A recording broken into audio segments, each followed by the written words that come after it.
Hello and welcome back to Battlefleet Gothic Armada 2. My name is Ty. We've just wrapped up the Imperium campaign. Lord High Admiral Spire was successful, throwing himself into the Eye of Terror and defeating Abaddon, as well as all of the other Xeno threats. But we've got a bit of an appetite for destruction. And there was some interest in seeing one of the Xeno factions within this game. We're still going to use the Skalgrim mod, but I thought, what better way to sate that appetite as to play as the Great Devourer. So today we'll be playing the Tyranid campaign. Driven by hunger without end, the Tyranid Hivefleets encroach upon the Imperium from beyond the Galactic Rim. Now they are drawn to the embattled worlds of the Cadian Gate. Terror is the Tyranids' harbinger, and desolation is their gift. They cannot be bargained with, they cannot be reasoned with, they can only be destroyed. Thank you very much for joining us, so let's jump in. We're going to play the same settings as our Imperium campaign, so we will tone down the invasions a little bit, give ourselves some starting resources, and we will still effectively be playing on hard. For the fleets enemy fleets will always have more than us, and they'll always be pretty high level. The Tyranid campaign is interesting in that you can lose it a couple of different ways, so you have to be quite onto your resources. You have to be constantly moving forward, or you will lose. They have some interesting features though that help them achieve that goal. Let's get started.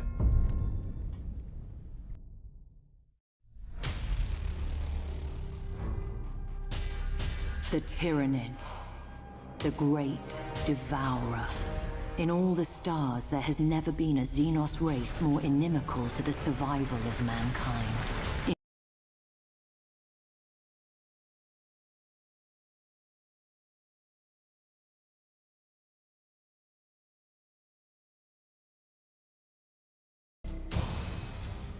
It seems like we had a bit of a technical issue there at the start of the stream. Sorry guys, but it's fixed now. A single unknowable consciousness guides the Hivefleets about their voracious purpose.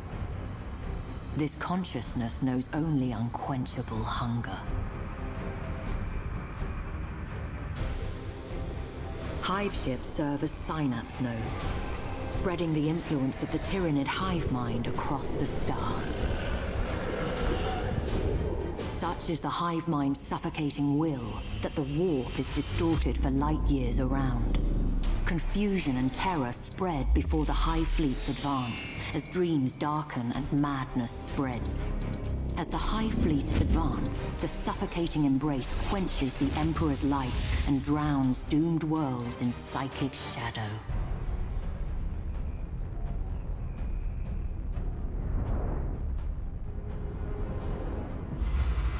But the greatest threat comes from within.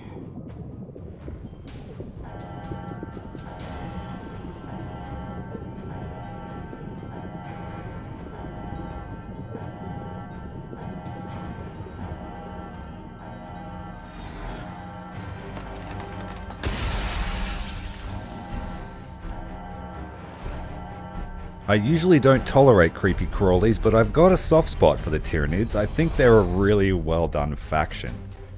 Foul creatures and scary as hell. Stealers infiltrate unvigilant worlds. A patriarch arises from the population's subverted flesh and projects a psychic beacon to draw the Hivefleet ever closer. As the Gene Stealer cult grows in power, they emerge from the shadows of their benighted world. Civil war rages, shaking the planet asunder. Then the skies darken with spores and the Hivefleet's voracious tendrils. The cultists exult at the fulfillment of prophecy and their ascension into the light. Their delusions die with them.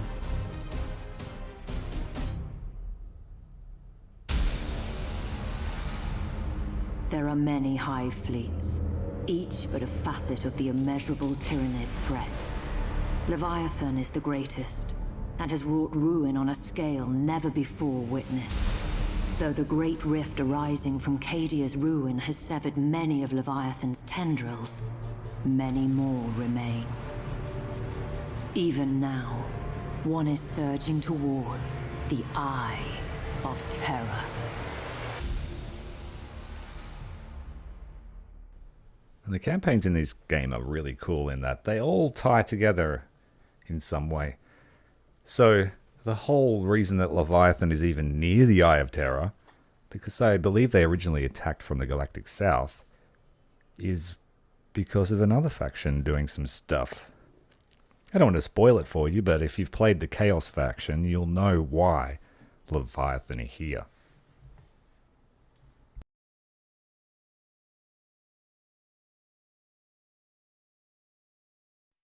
Yeah, a little bit out of schedule. I had a few hours today before the rest of my chores start, so I thought we'd get started on the Tyranid campaign. We've got a good 3 hours today.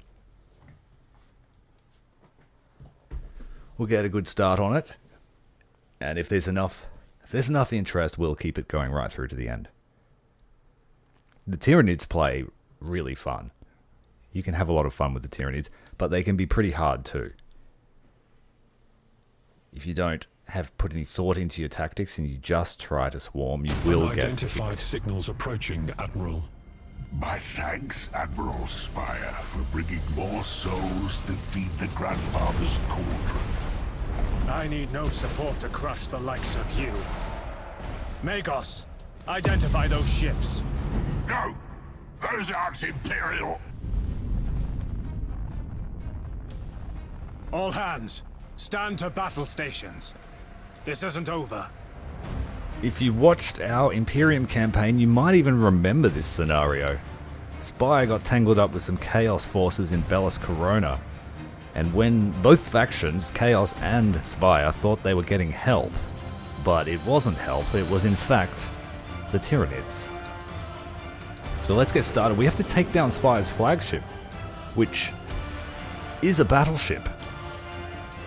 And we only have little buggies, so we're going to try and stick together. Tyranids are stealthed all the time. So if you escape detection and get into a gas cloud, you can go hidden again.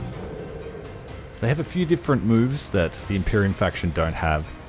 And they also don't have engines, so you've got no high energy turn. Tyranid vessels. Vanguard configuration. Tyranids. Emperor's bones. As if we didn't have enough trouble. Reading more vessels inbound, Admiral. Naturally. Likely there's an entire Hivefleet close by. All vessels engage, but keep your distance, or you'll be torn apart. They have exceedingly powerful boarding actions, the most powerful of any faction, and they can regenerate their troops within the ship. They have things like tracking sense, which increases their detection ability. See, we're able to find the fleet straight away, but we are susceptible to escorts. But escorts are very weak to Tyranid tentacles, and we can use the adrenal gland move to get them in and out of trouble. So you want to play them like schools of fish, because that's ultimately what they are. Giant space fish.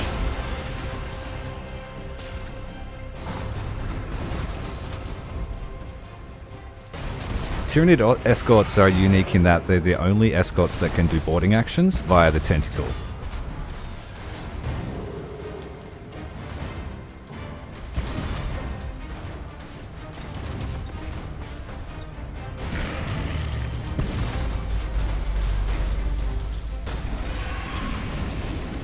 They also have high regeneration ability as well, so your ships here that have taken heaps of damage, if you get them away from danger and let them rest, they will recover a lot. Tyranids are largely immune to light critical hits as well because they can recover from them, but they have very poor maneuverability. They just like to get tangled up with each other.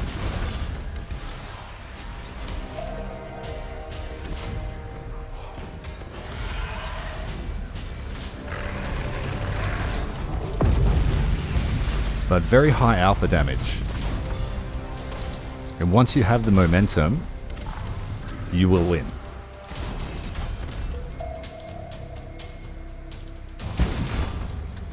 So that one escort here did an entire troop step's worth of damage with his tentacle to a battleship.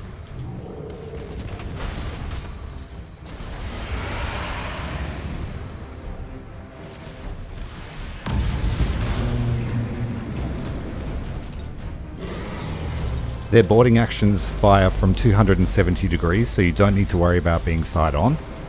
And their torpedoes are always boarding actions.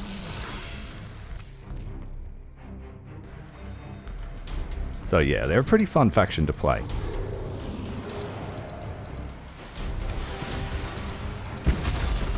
And so here we can just basically run away from Spire.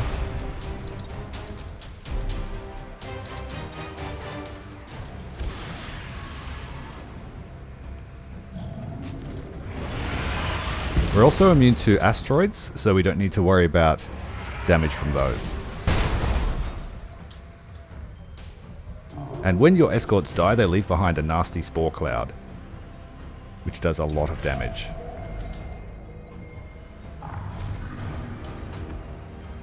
But we have no way of putting fires out. So lots of fires on a Tyranid bio-vessel can be Reading critical. cataclysmic structural failings in all forward sections. Fight on! We cannot let them triumph. With respect, sir, they've already won. No sense piling death on top of disaster. You are correct, Commodore, damn your eyes. Abandoned ship. May the Emperor prove merciful.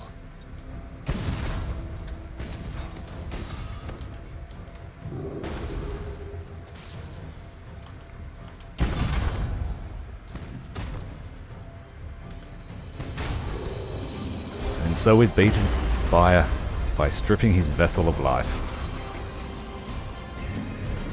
And now he's going to blow the ship. Make sure we're far away from that.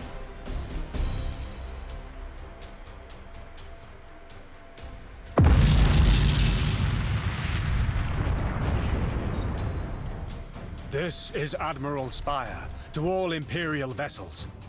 The righteous protector is lost. We have encountered a Tyranid Hivefleet. Impossible as it seems, our situation has grown worse. I declare a Category Abraxas Maxima alert.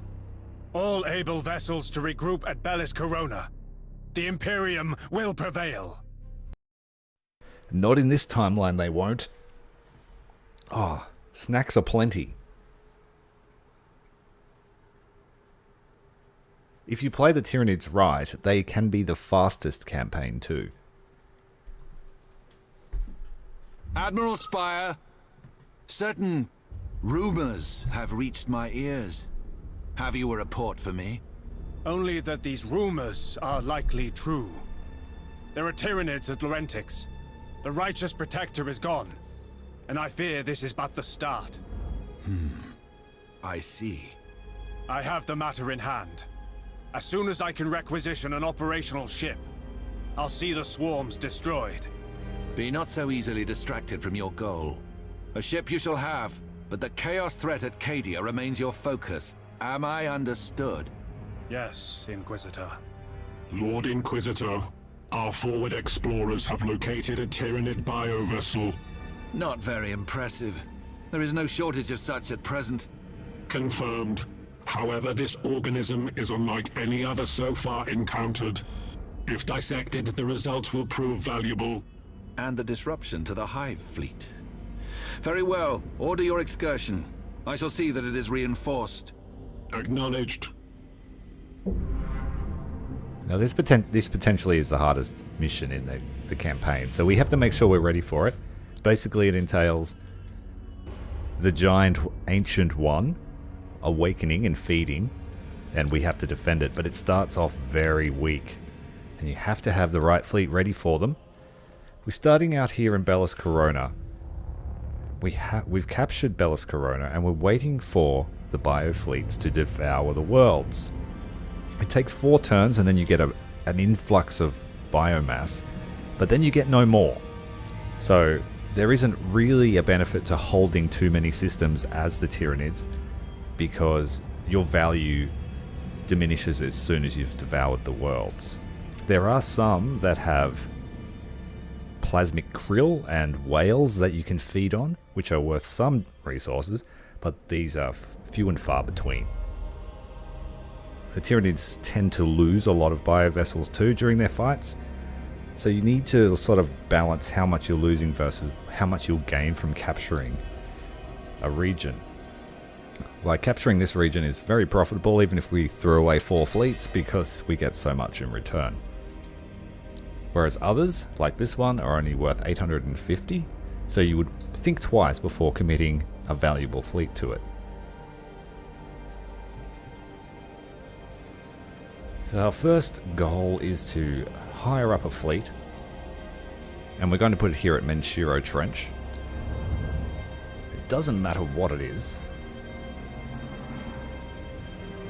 Let's go. I like the Void Lurker. This is like Tyranid's version of teleport. But it's very good for ships armed with melee weapons. And we're going to station this fleet here to feed on the plasmic krill. And that's all they will do. We have a maximum of 3 fleets, so these guys are going to be our working fleet. We've got bioprojectiles. So I believe they're boarding torpedoes. Yes, they are. And bioplasma battery weapons for our flagships. And corrosive stranglers, they're the guys with tentacles in the front. The Tyranid weapons are interesting in that one of them ignores shields, sort of like a lance weapon, but the other one doesn't ignore shields. They've only got 2 weapons. And the pyro acid, every time it hits a ship, it creates a fire on board. So if you can take down an enemy ship's shields and then stack these weapons on, you will burn them out very quickly. Quite effective way of taking down enemies.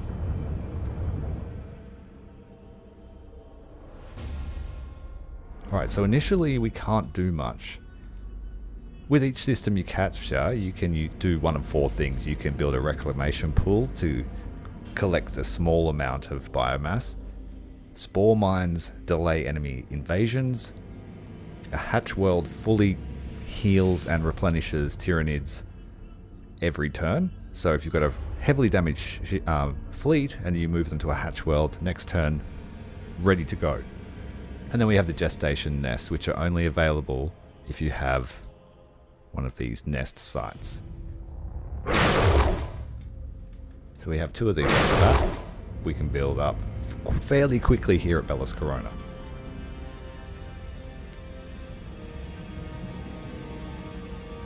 Yes, we do, Delta, you are correct. And just seeing how the factions react to their plans going awry is very entertaining in my view.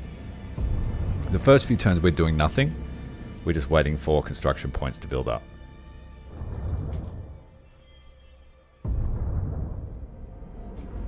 Ideally, you want to have a fleet going to attack these sites before they build things like fortresses. So we'll jump in and we'll build up our first fleet. What's this Admiral got? He's got the Psychic Scream, which is really good at making entire fleets mutiny. Except Space Marines. Don't ever try to use it on Space Marines because they don't care. Off the bat, we don't have a great deal to work with. These light cruisers are pretty poor. I much prefer the escorts, but we need to bring line ships to bring escorts. Bioprojectiles. Try and keep our fleets kind of similar.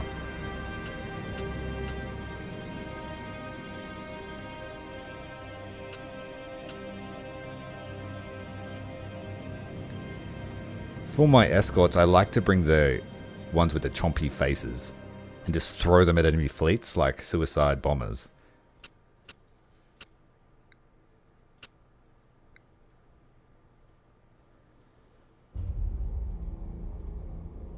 And then it doesn't hurt to bring a couple of the ones with the tentacles because it's free boarding actions.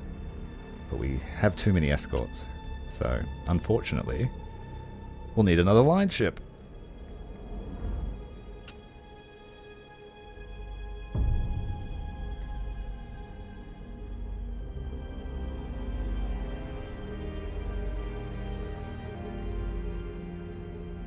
We finally unlocked the Yamato. Congratulations. Congratulations. Right, the second fleet, we can't do much. Yeah, we're out of construction points, so we will wait one more turn. And I hope they don't build. They did. They're building star defenses. Where'd they build them? Here. So the Chaos forces are building up.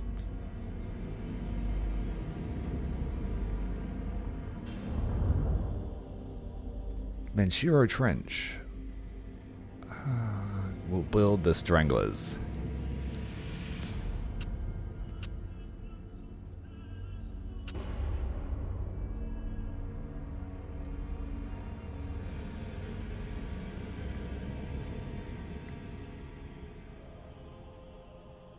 The Frigate Strangler is pretty good compared to the Vanguard Strangler. Much higher health for an extra point.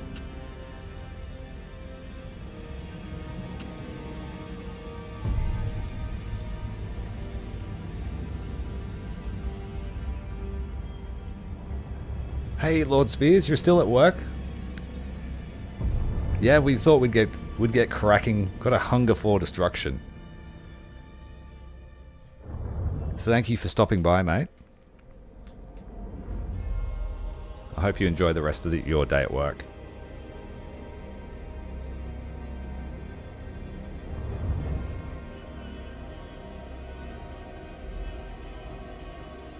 May the Emperor make your duties light.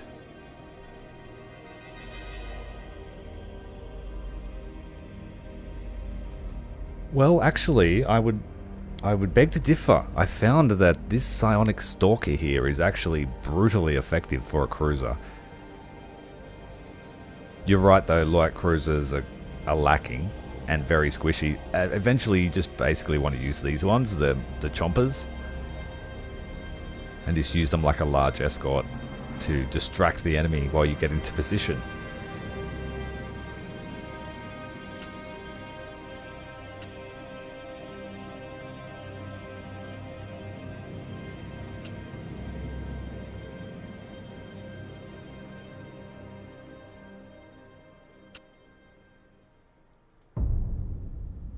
Let's see how we go against, looks like Admech.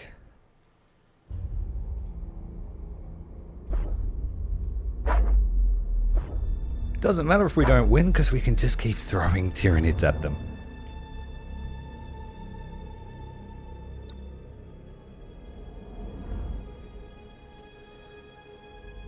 To start off with, we'll go with the projectiles, the boarding torpedoes. Similar to how we played Spire's fleet, we will just spam the boarding torpedoes at them at the start of the mission. Need to bring in the other flagship. Just, you've got to always have a flagship on the field as the Tyranids. You can't afford to lose them and have none because your entire fleet will panic and leave the field. They'll go feral and you'll lose. So you've got to be really careful with these things, especially in the early game.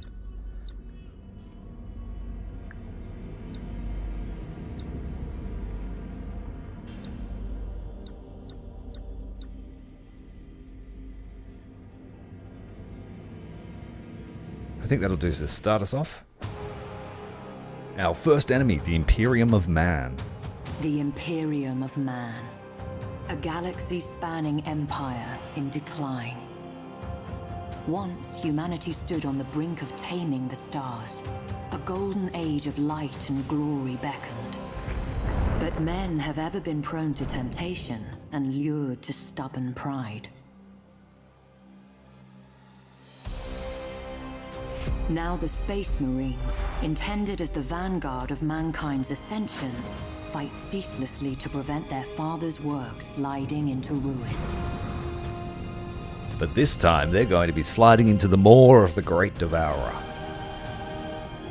The Adeptus Mechanicus, custodians of wondrous technology, take to the stars in hope of unearthing lost secrets from the very darkest of ages, and to impose the Omnissiah's will upon a scattered galaxy.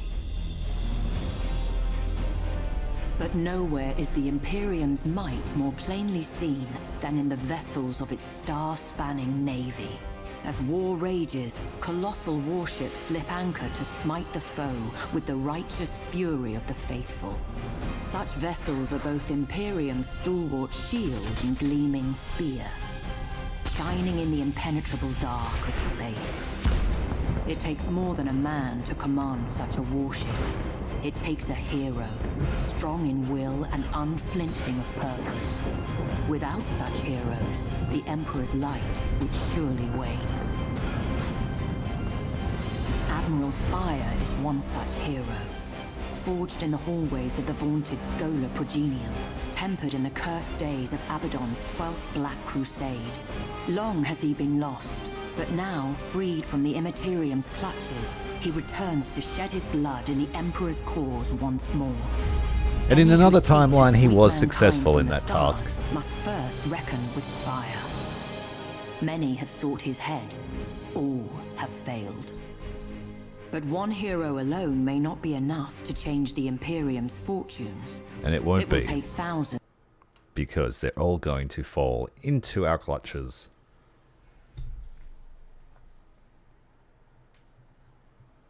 And Spire will be nothing but a tasty morsel.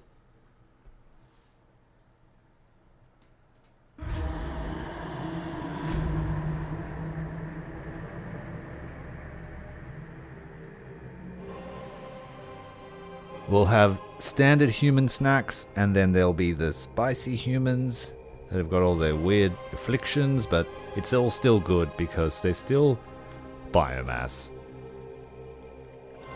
So even Nurgle's poxy flesh is still going to feed us. We're going to eat it all. Galaxy-wide buffet.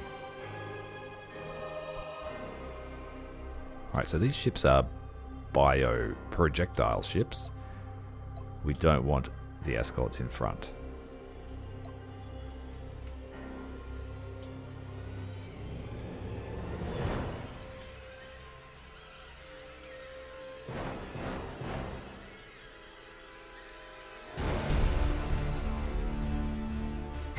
And until the enemy start using carriers en masse, we're pretty safe as the Tyranids just to do whatever we want. They don't know where we are at the start.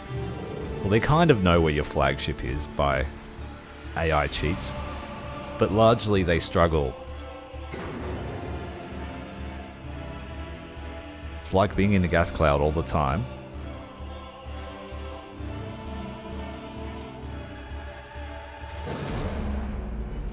Their ships are all here in this gas cloud, it must be. One of the coolest things about the Tyranids is they can also replenish all of their ordnance, fighters and torpedoes. So your torpedo ships can hide the entire match just regenerating using the reclamation pools. You get 1 weapon charge for 3 troops, which sounds expensive until you realize that they can also regenerate all their troops. So you just alternate between those 2 skills, and these sort of bio ships never run out of ammo.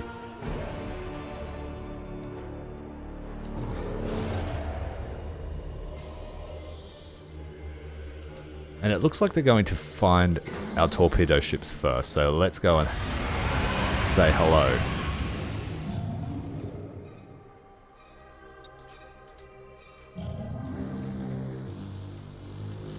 We've got enough time to get 1 more off.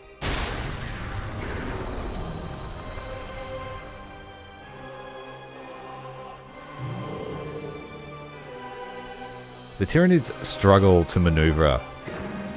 They can't just sort of maneuver on the spot unless you stop them and tell them to turn. They will try and do fishy things and sail in a circle.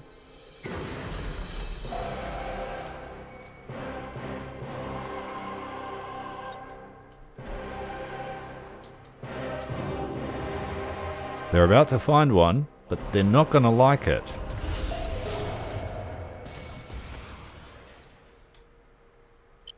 This one's a shooty one. He's an odd one out. He's from the original fleet.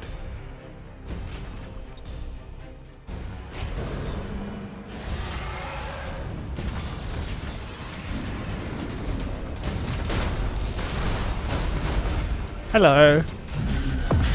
We are here.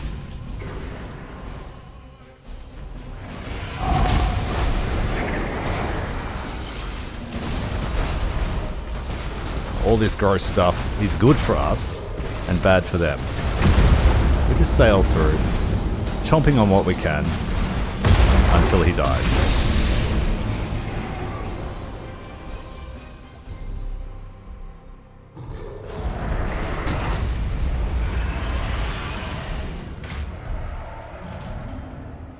Got some other ones over here. We'll try and tie them down.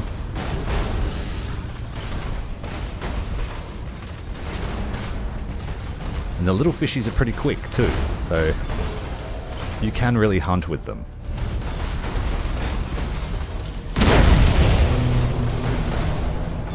And once they make good connection, they actually do a surprising amount of damage.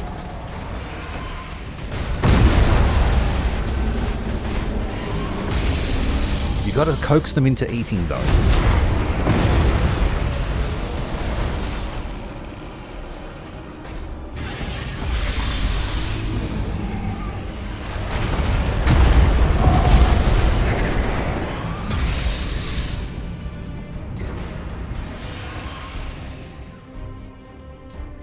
Alright, the first part of our insidious plan has come together.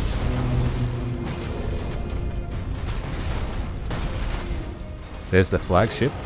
He's isolated. Just in time for our big one to eat him. I should note that Tyranid shields are actually just a swarm of these harpies. And so when you're within close range, the shield actually attacks enemy ships too.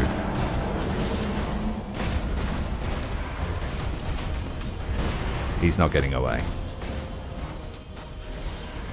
And this one here is isolated, so he's ready to be fed on.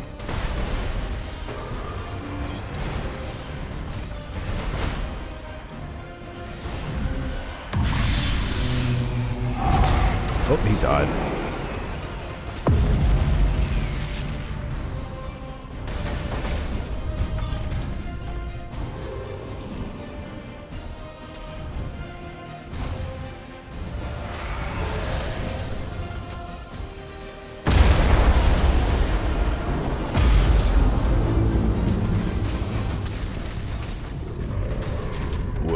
You, and then we can spit acid at them, cause crazy amounts of fires aboard the ship, and then we'll have a feed.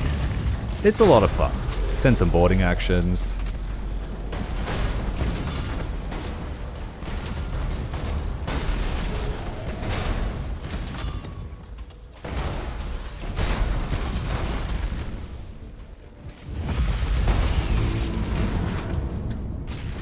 And then we need to go. So we got all we could and we ate them. Running into the enemy here.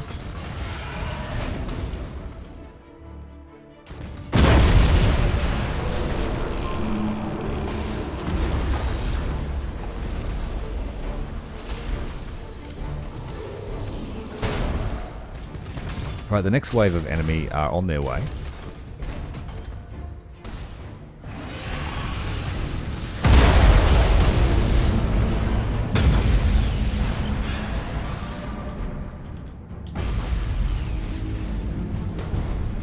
Need to get our flagships out of there.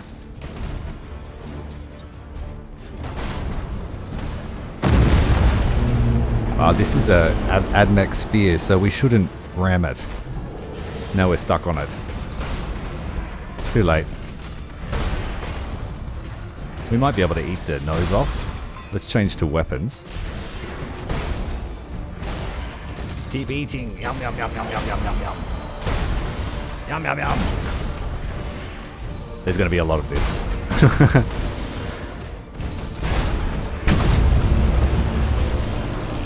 Yum, yum, yum.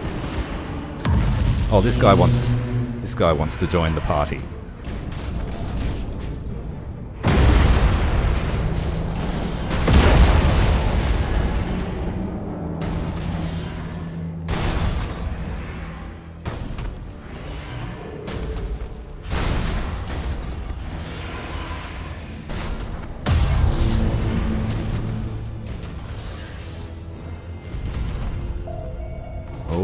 found us. They didn't like that at all.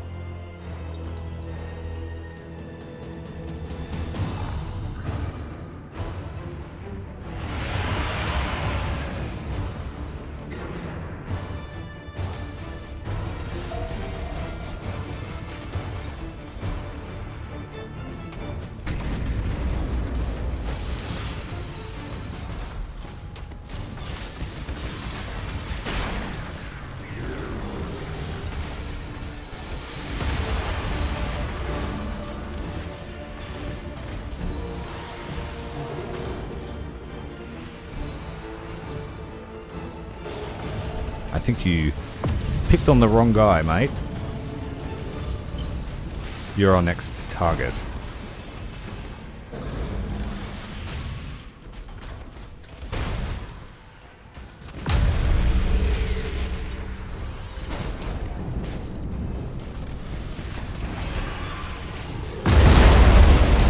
Nearly managed to eat both of them at once.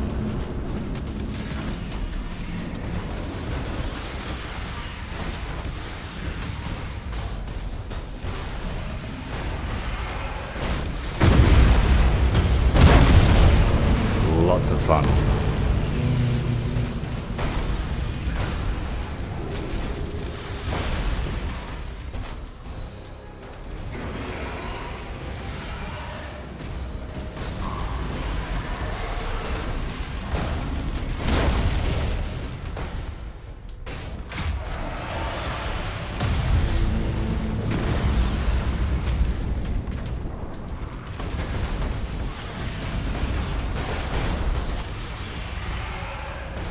The torpedoes away. Managed to get some Tyranid warriors onto that flagship.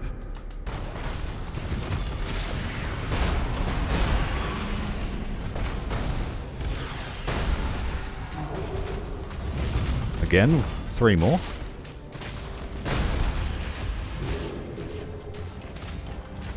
Oh, no you don't.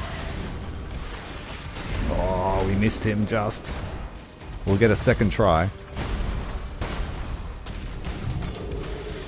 Might try and take the escorts out, actually. Oh, we missed again.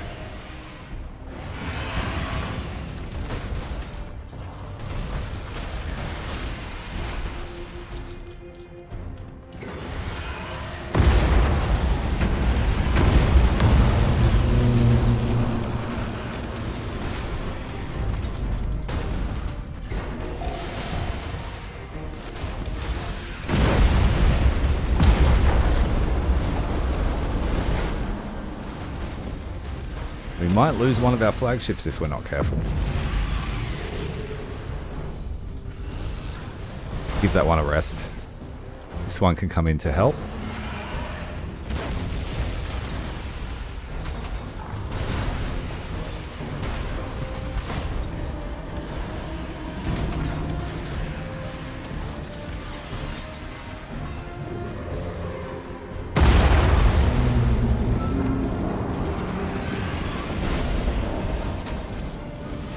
I used the gas too early.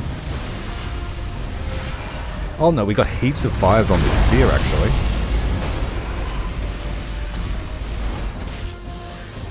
And it looks like we still have enemies coming onto the field.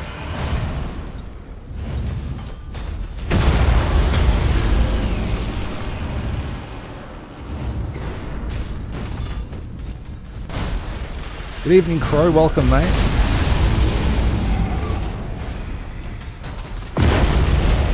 Two passes there, managing to take out that AdMech ship. Can we chase down another?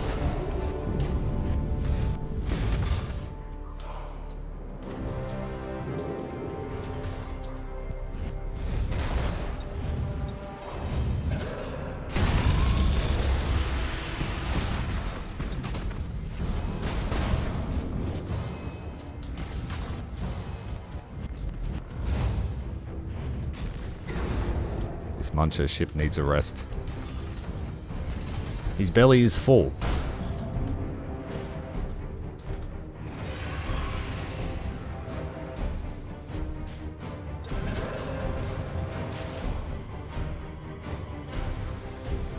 lost our brain. That is not good. If we lose the flagship, this thing will run away automatically.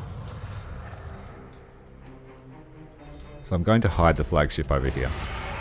The Hive vessel.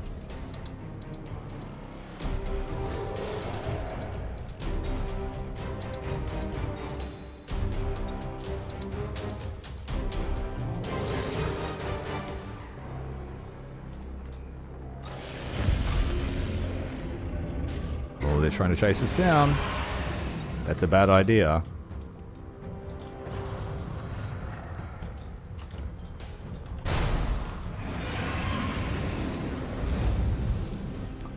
Oh, sneaky. What a pilot. He saw that coming.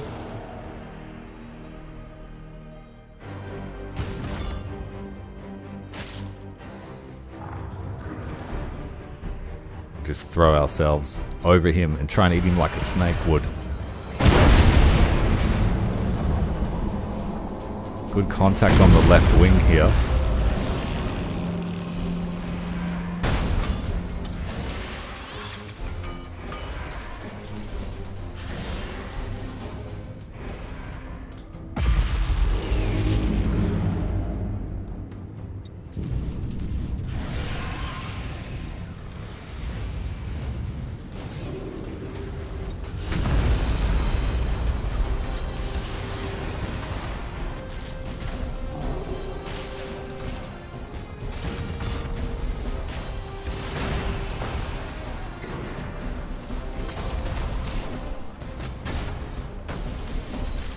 Go for the back one with torpedoes.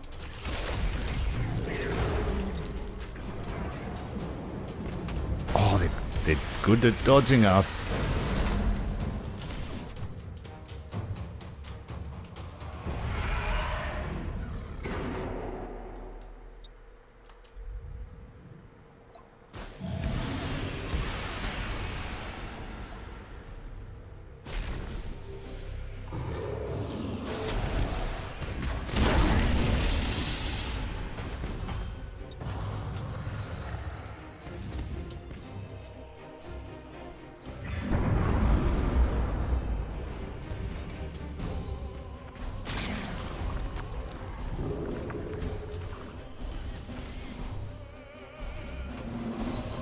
Yeah, we got more iron in our diet with the AdMac fleet. I agree totally.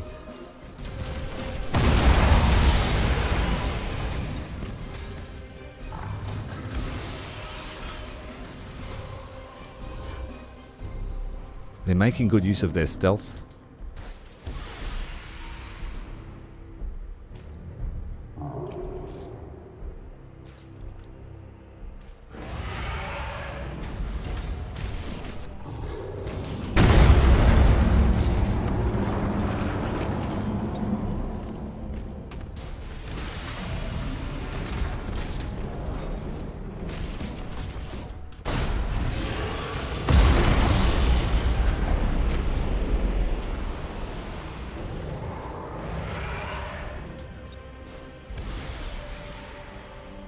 Nice little hit and run there.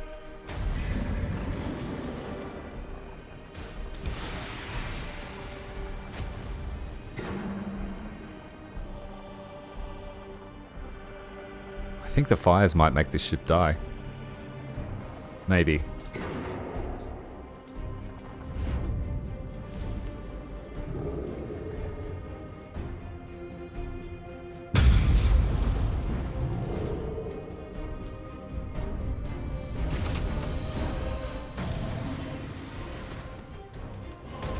We got a little bit too close.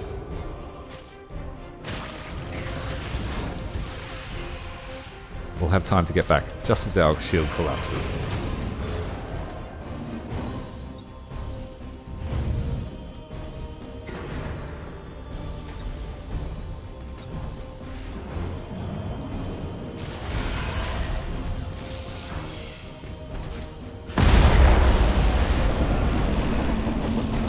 This thing has been the MVP, if you could call it that. First in line for an evolutionary upgrade, that's for sure.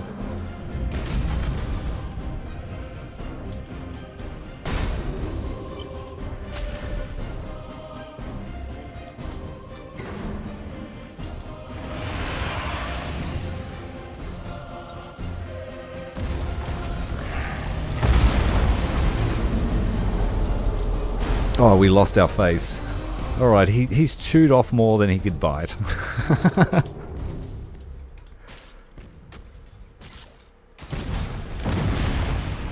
Definitely needs a new face after that one.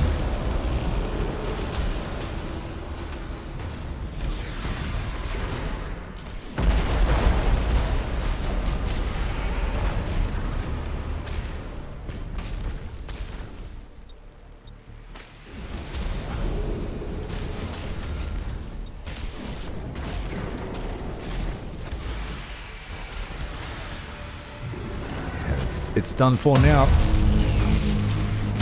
They scuttled the ship, did some damage to that one, but that was a pretty fun fight. Hello, Azu, welcome to the stream. The Bay Harbor Butcher himself.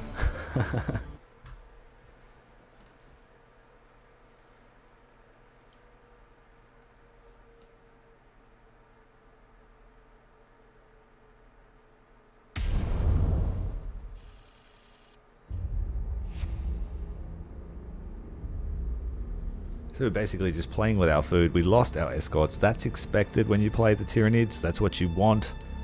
Your escorts do more damage dead than they do alive.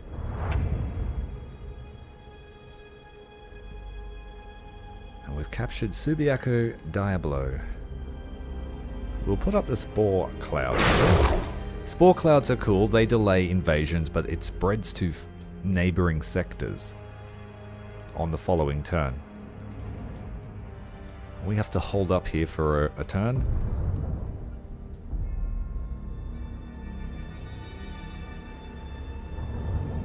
Hello, Asgaradi. Asgarazi, I should say, sorry.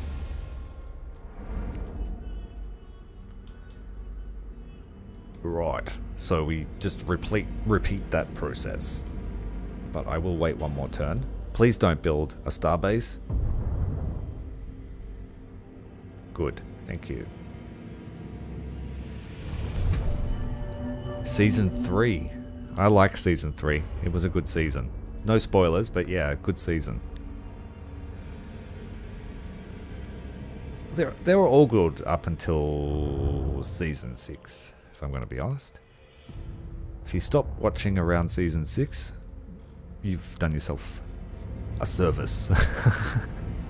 The magic is lost after a certain point.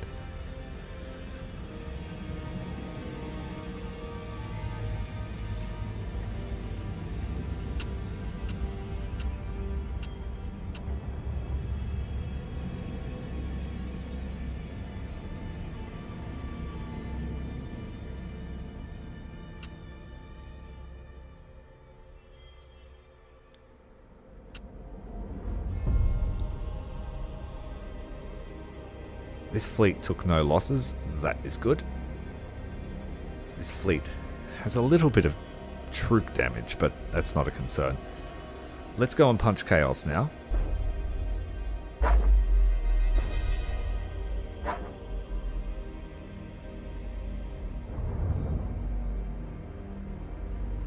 My escorts do way more damage when they're destroyed. I'll quickly show you.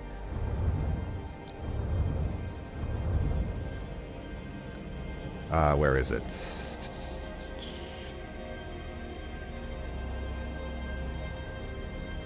It might not be. Here it is. Oh, no, that's not it. It can only show you in battle, but this Spore Cloud, it does ridiculous amounts of damage.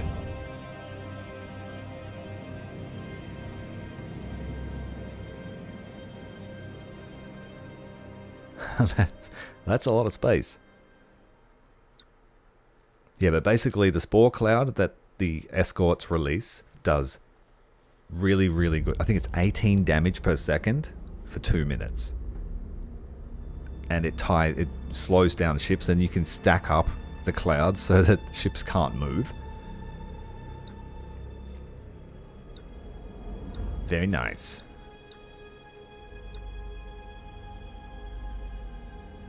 We're fighting Chaos actually, so let's try a different tactic. We'll go with the Stranglers. Strangler fleet. because Chaos like to kite you.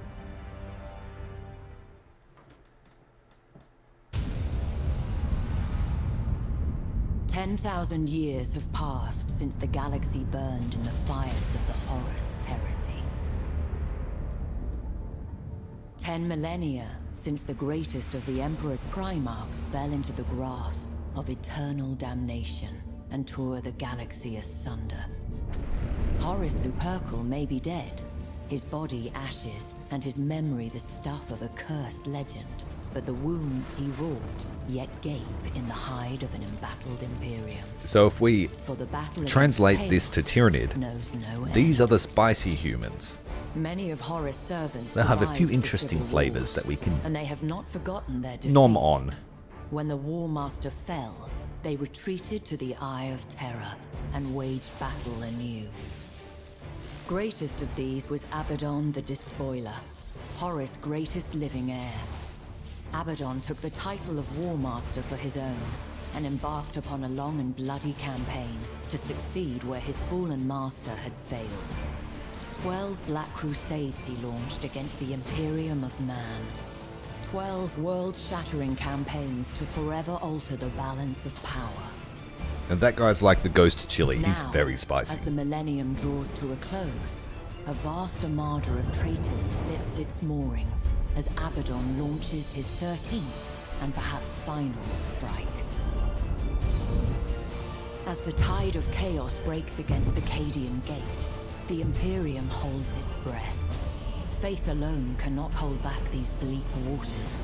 No, they Only can't. valor will serve. Psychic Shadow is on its way. Not even Chaos will be able to resist.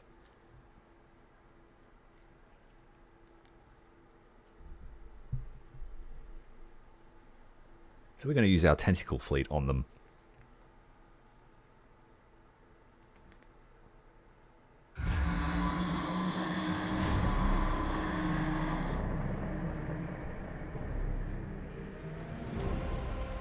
Alright. Tentacle fleet. They're not going to enjoy this. If we do it right, they're really not going to enjoy this. We use the stabby tentacles. Where are they? Stabby tentacles to kill escorts. 275 damage. And you can use them to pull them other ships into yourself, or you can pull ships at the back of the formation through their own friends. It's cool. Or we can feed on the larger ships, which is what we'll do. So you get a total of 6 boarding actions if the tentacle stays attached for 12 seconds. It's not hard to do. The hardest thing to stop them doing is shooting your face off, which they like to do. We need to stay away from the stations as well until we're ready to fight them. They are very strong against our starting Tyranid fleet.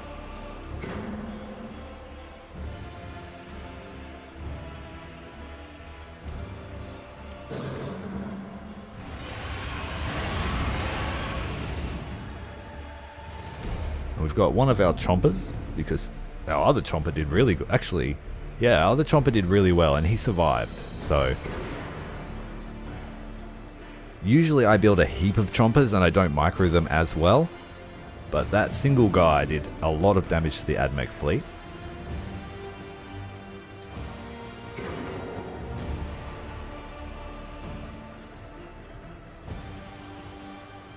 G'day mate, welcome to the stream. Good to see you. That's one of the things that I did some research into the game itself before I started my stream series, and I noticed that there was not really much advertising for the game itself. There weren't many people that played it outside of the initial burst of interest. And it's not a terrible game. And the mod that we're playing is fantastic. It really is the icing on the cake. Alright, let's send one of our escorts in to have a look. Send him to tracking mode. And we've spotted him. And they've spotted us. But that doesn't matter.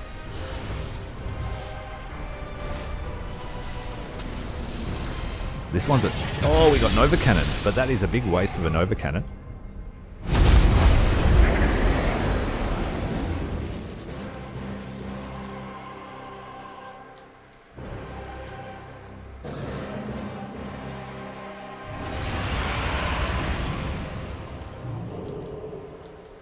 We're prioritizing escorts with our tentacle.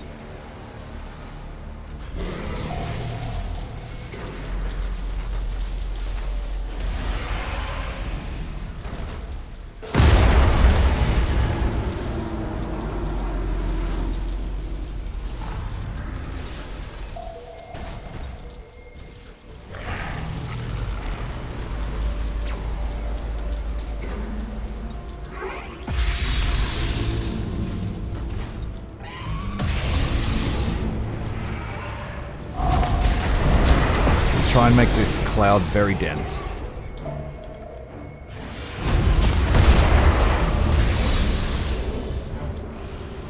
And then we get the big chomper to go and chomp chomp. It's like from Pac-Man.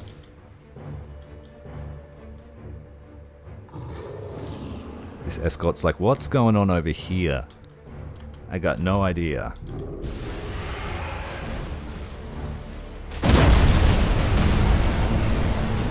Oh, they were smart and took out our brain as expected. Next they'll shoot our face off.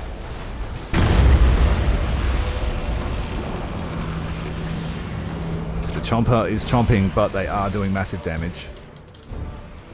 It's time to take advantage of our proboscis.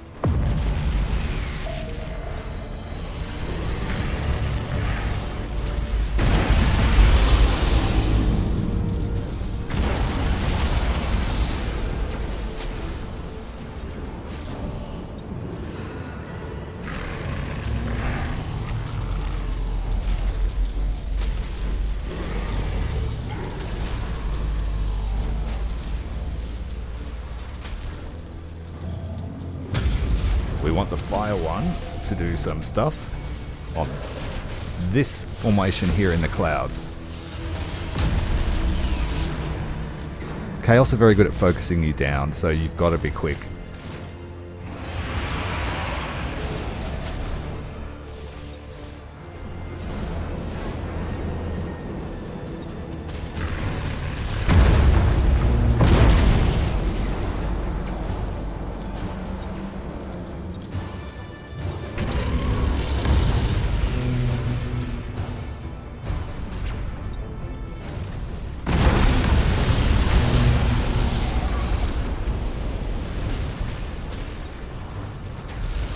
Come on. Oh, he went feral. Guess we lost the flagship.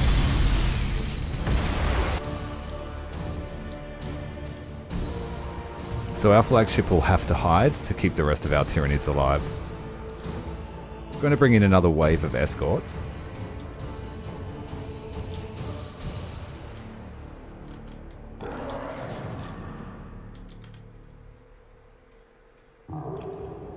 I love the Nids. Welcome, Ronan.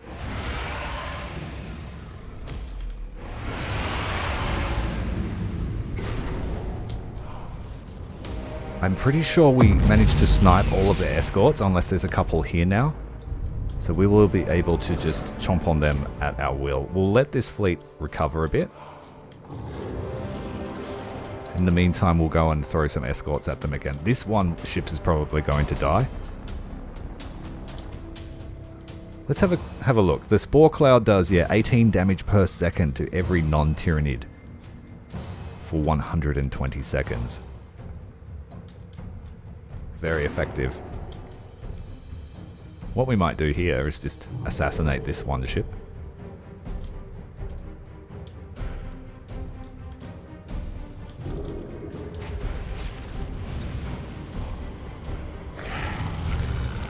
Just stab him.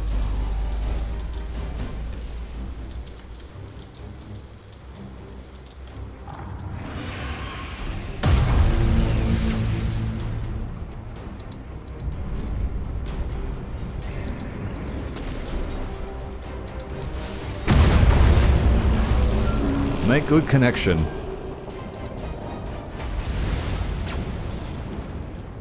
The escorts can't have their faces shot off, which is great, so they won't lose their weapon like the light cruiser version. It just does less damage.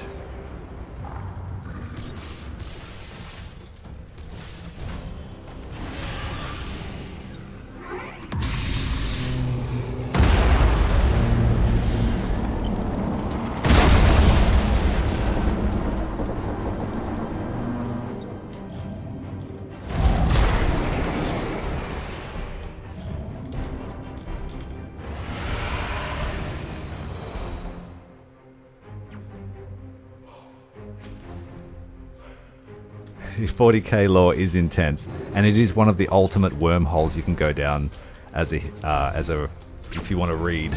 Like, you will be reading for years. Some stuff does contradict itself, but just take that with a grain of salt.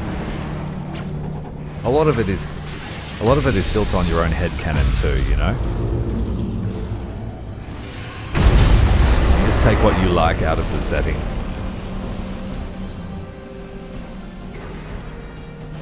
Some people can be overly passionate about what they believe, but just take, like I said, take it with a grain of salt. It's like football. Everyone thinks their team is the best.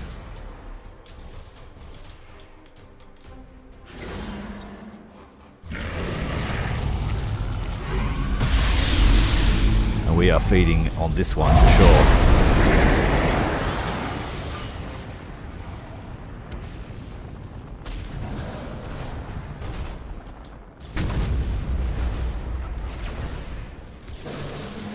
Oh, they have some more escorts. Not good for this ship.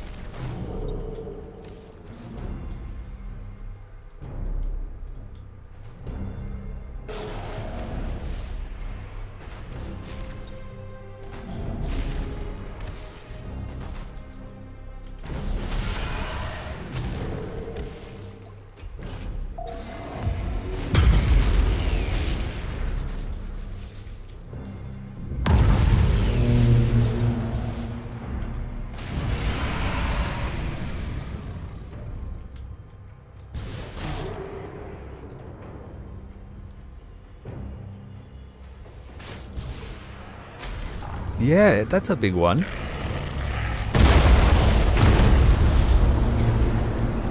I guess it just depends on how much biomass the Tyranids can get their hands on, because they adapt so quickly.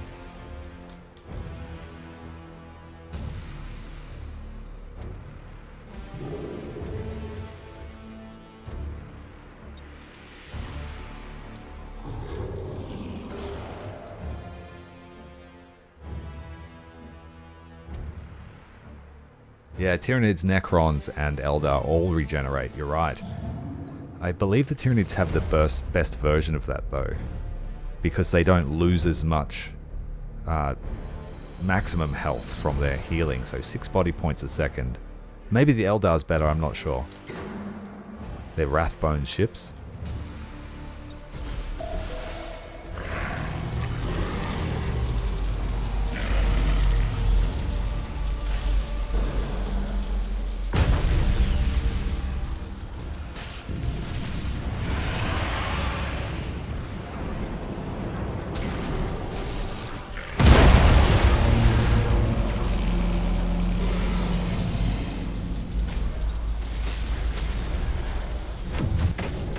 They're using Nova Cannon on us.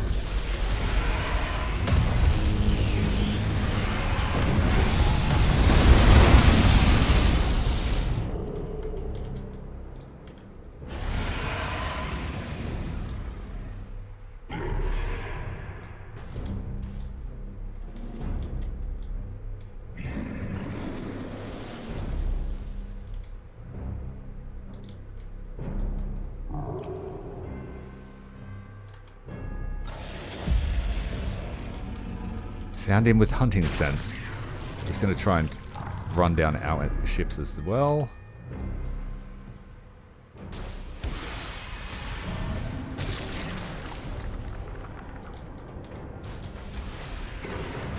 Got 12 seconds until we can run, which we will do. Going to lose another. Got torpedoes on the way.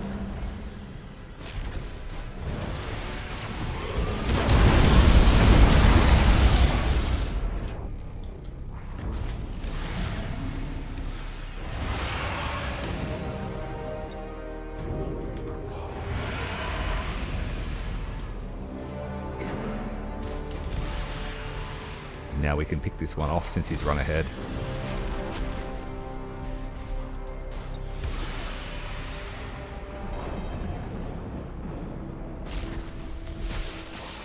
Silly man.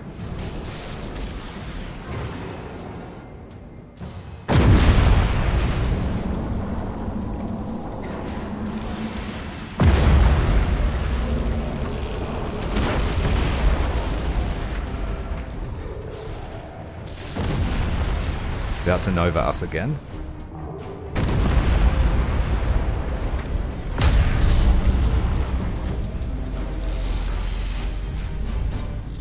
Get over here.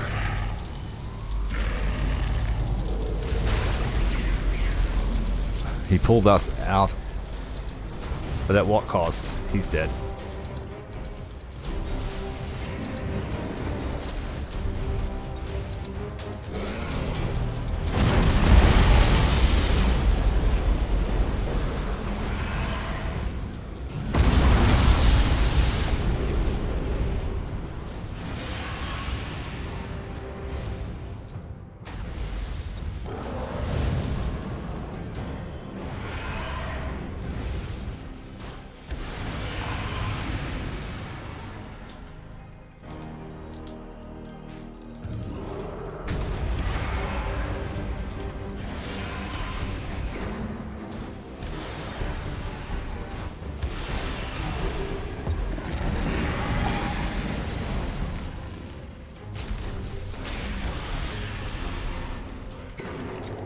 Switching to reload. Try and make these boarding actions come back quicker.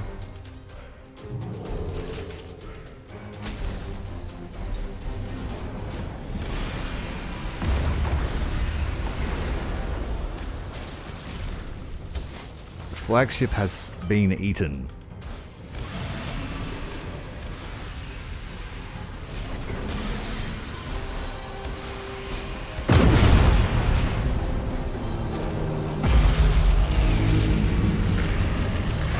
Get some boarding torpedoes in.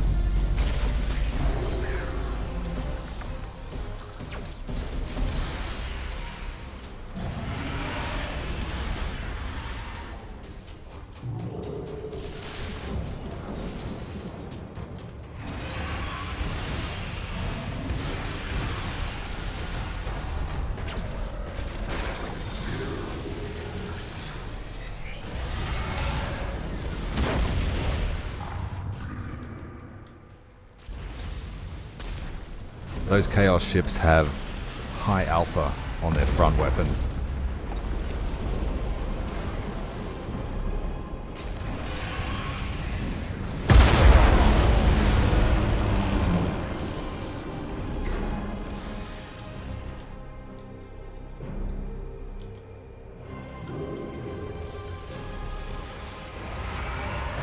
Is it going to smoke that drifting hulk?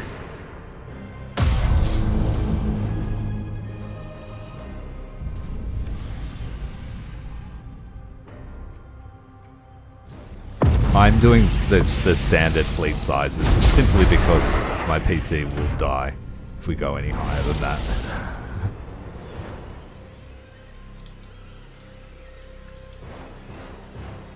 If I get a new PC in the near future, I'm definitely cranking it up to 1,000,000. Yes, fire is very good against the Nids because they can't put it out, which is the most annoying thing about using melter torpedoes.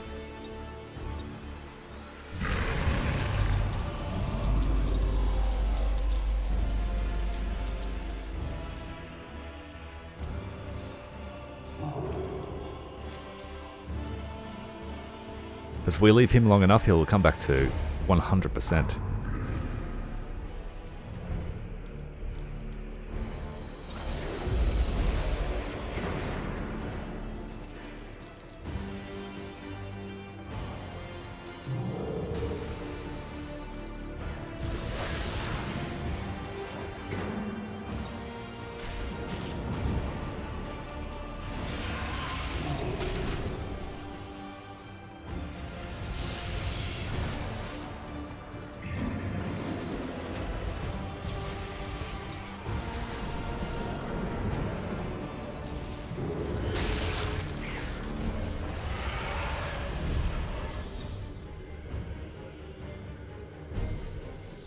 They don't have much in the way of ship classes, but what they do have is insanely powerful.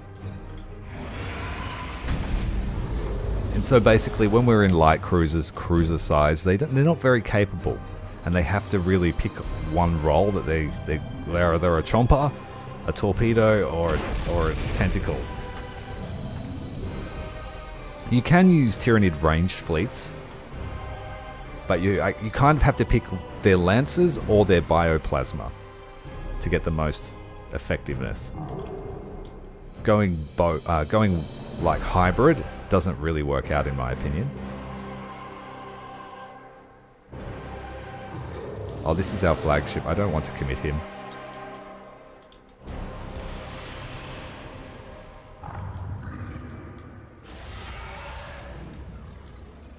Yeah, he was almost dead a while ago. Now he's fine.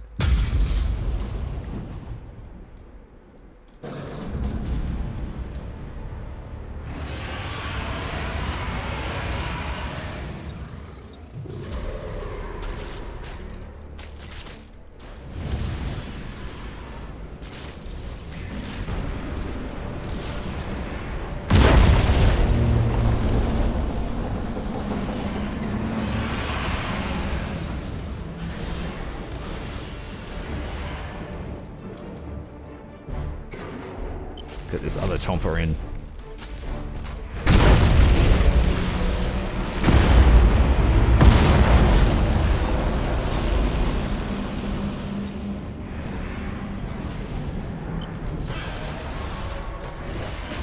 Yes, we're still playing Skalgrim.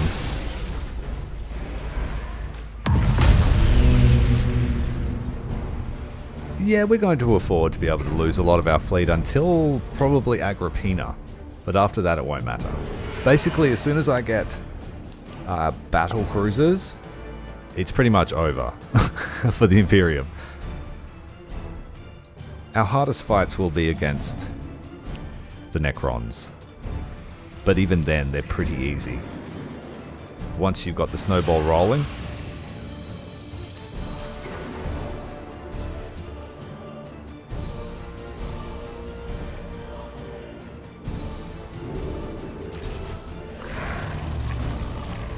in the early game, the Tyranid economy is very good too. So we've already got, I think, another 6,000 biomass on the way, and our fleets are only costing 400 points.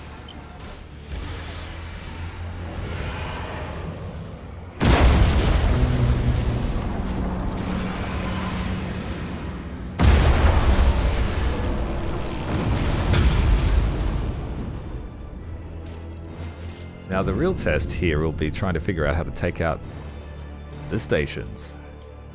Should be okay with that. We need to stealth up again though.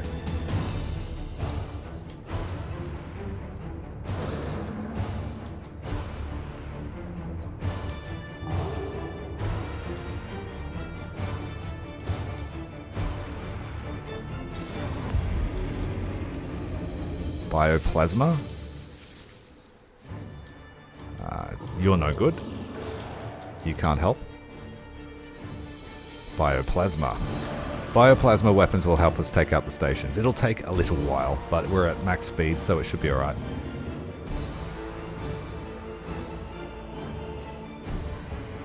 Bioplasma bypasses shields.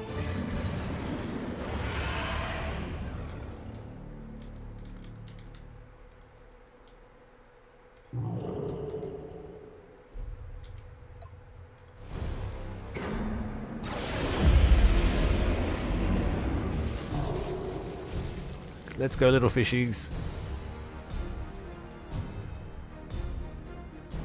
There is a way to have income as the Nids, but you need to pay real attention to the points of interest on the map. Some of them give you enough to make it.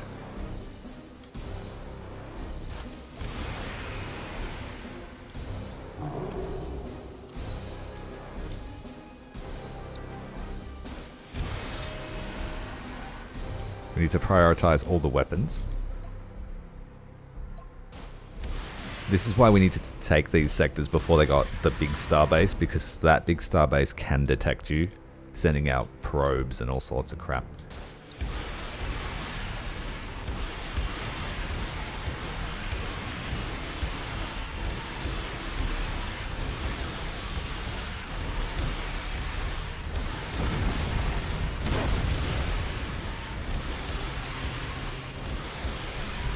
So the Tyranid tech tree is made up of Vanguard ships and also main Hivefleet ships. A lot of the escorts are technically Vanguard Tyranid forces, which are a lot weaker than the follow-up forces, but they have slightly different perks. So the Vanguard escorts give you the ability to target whatever you want. The Tyranids actually can't go, hey, I want to target that ship. Their Hive ships always target the closest target. So if you have Vanguard forces on the field, escorts, they designate targets for the Tyranid Hive ships to attack. But they are a lot weaker and arguably not as useful, because with the Tyranids I prefer just to use overwhelming force, or we use sort of guerrilla ambush tactics until we have overwhelming force.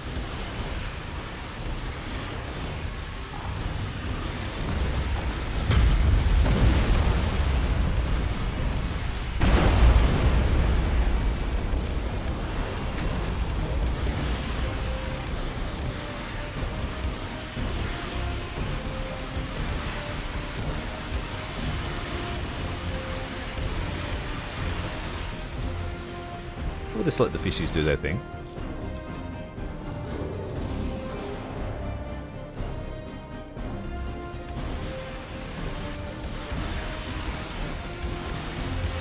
When there's one left, we can just run in there and kill it.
Yeah, from the Hunter's Vision stance gives the Bioplasma much more range. The Lance version much more range, but I don't think it affects the Bioplasma for range. Oh, excellent amount of renown from the Chaos Forces, because we were really outnumbered in terms of points. We lost one of our fleets.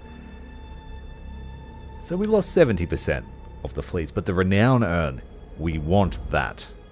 We certainly need that. It will give us a couple of levels. Straight to level 3.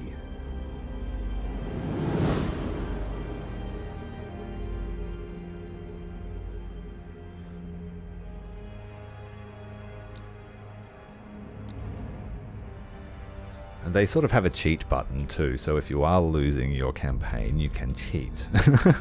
So the Vanguard forces here, for 100 resources, you can send in the Vanguards, and each turn this will gain 1 charge. So at the first charge you get the Shadow of the Warp, where it reduces bravery by just 1 across the entire system. So if you do a whole system, you can really bring down the bravery. At second, you get Genestealer Cults, where enemy ships will suffer a penalty to their assault actions against you, and the defense stations will be at half health, which can be very useful. The next, after 2 charges, is it lets you move Tyranid fleets from anywhere in the galaxy to that particular system. This is powerful. So you can drop it on your next objective if you can't fight your way there. Say if this special operation was on the other side of a sector and you had to fight through it in 3 turns, if you had the Genestealer, you could get there with your strongest fleet from anywhere. The Vanguard fleet here is not as useful, where it spawns a random fleet to attack the system, but it's only 100 points of fleet power per renown level that you have. So later in the game it's not very good for attacking, because often there'll be 8,000 fleet points here, and you've got a 600 fleet point attacking.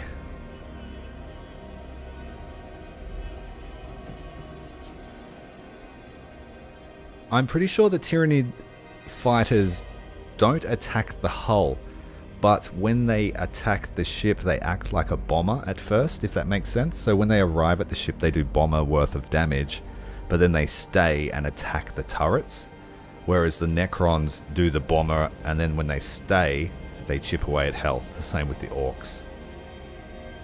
But we will test that, because I'm not 100% certain. You might be right. Alright, so that's Vanguard forces, and eventually if you let it completely charge up over, say, 10 turns, you instantly get the system for free. So theoretically, when a large system opens up, say Agrippina, you could spend 1500 points to infest every single system and then just wait 10 turns, do nothing, and then you'll own it. And that's why I say it's a bit of a cheat button.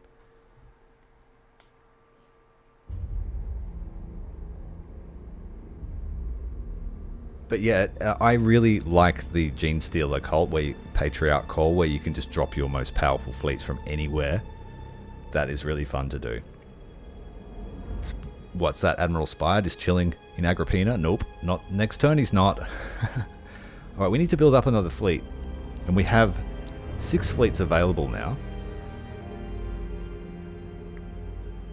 I like the spiky carapace in the early game. It sends out spikes on either side of the ship that do 500 damage, but they don't go through ships. But if you line up the enemy, you can get a lot of damage. So we'll choose this one.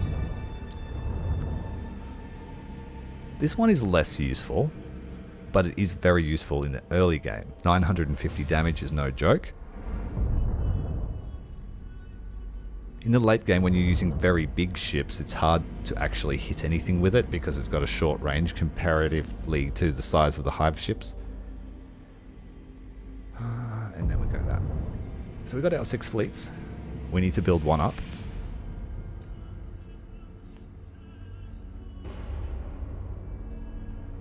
And so currently we have a slight income, but it's not going to be anywhere near the levels of the Imperium's economy. Psionic Stalkers are pretty good. They have a stalking psionic discharge. Pretty cool looking weapon. 245 damage at range. As well as being torpedo armed.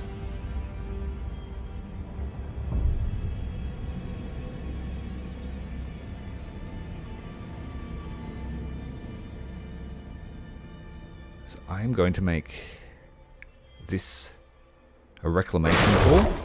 So that will make us a little bit of money, 30 per turn. It's better than nothing. This one's a spore cloud. That's a hatch. And that's a nest. They're both nests.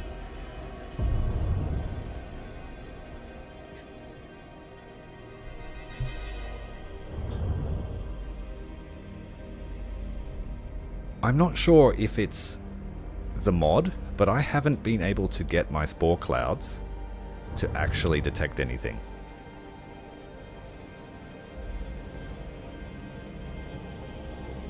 So the most important upgrade that we need to defend the Ancient One. See, this here, every spore field gets an identification range of 1,350 units. I haven't been able to get this to work. I haven't seen this actually work. So the first thing we need is to do with shields charging.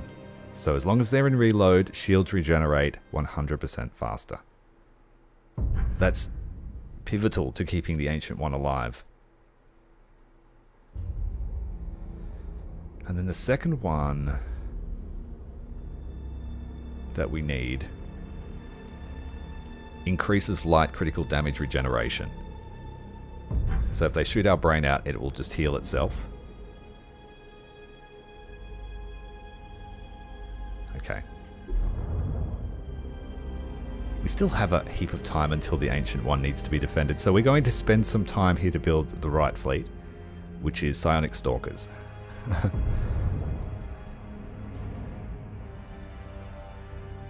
No, I haven't. I've still got standard upkeep. Basically, the only thing I've changed in the settings, the custom settings, is the rate of invasions. So the enemy has to spend 3 times as many points as they normally would to invade us. And that's just to stop these campaigns getting bogged down for the viewer. But for all intents and purposes, we're playing hard.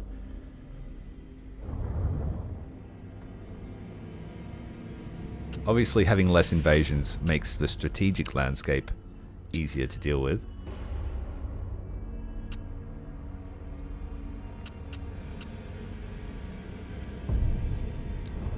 Now, the Psionic Stalker doesn't look very remarkable. It's got a flat, wide face, ready to be shot at. But they are quite good. My favourite ship in the early to mid game is actually the Swarm ship. Those things are crazy powerful. And I'll show you why when we get one. Yes, we're going to attack Chaos in the meantime. I just have to make sure the fleets are ready.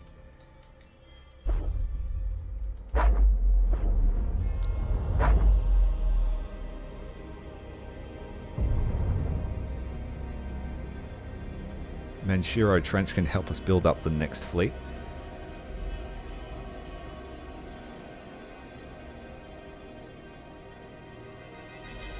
I might use these ones with Spiky Carapace and Wrecking Balls.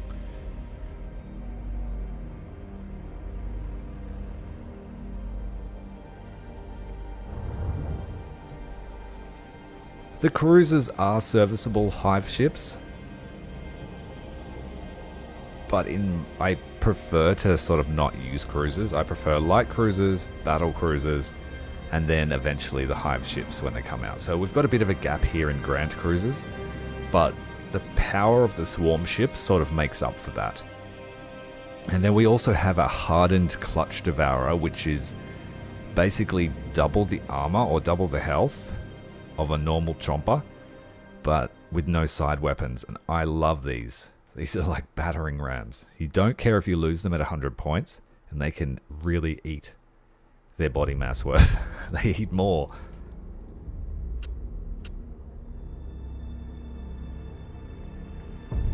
So a couple of turns waiting. We're probably going to have to fight a starbase because Chaos will have nothing to spend their points on.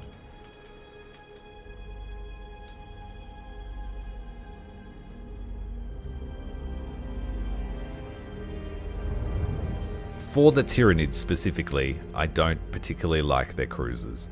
I can't tell you why, I just don't get a lot of value out of them. Just for my playstyle with the Tyranids. I like to play fairly aggressively and I just don't find much value out of them. There's a couple here that are good. Oh, also there's no tentacle one. That's a big sell for me. I need a tentacle attached. The light battle cruiser. Yeah. You mean a super cruiser?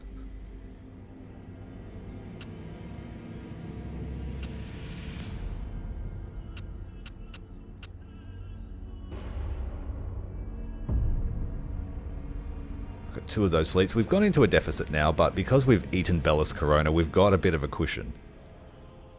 These were worth, you know, 3,000 each. And then we also have Subiaco Diablo's just been eaten.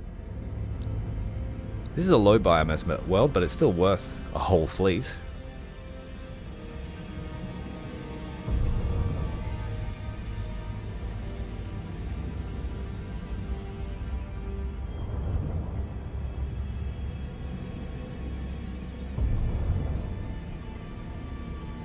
Okay, they've put up minefields now. That's a pain.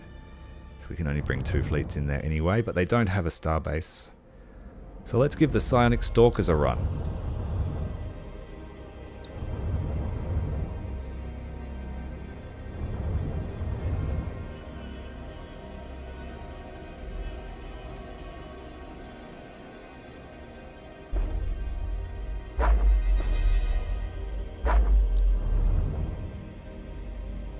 They overpower us because of fleet number, because of these stations, but fleet power wise, we've got the advantage.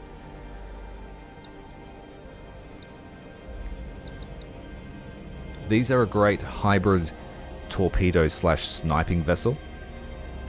The only way they could get better is if they had a tentacle, because I love tentacles.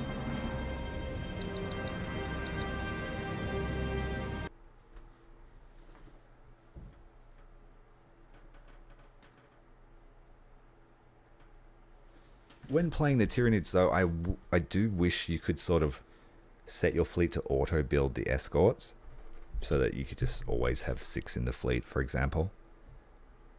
Because we go through quite a few of them. We don't ever want to keep them.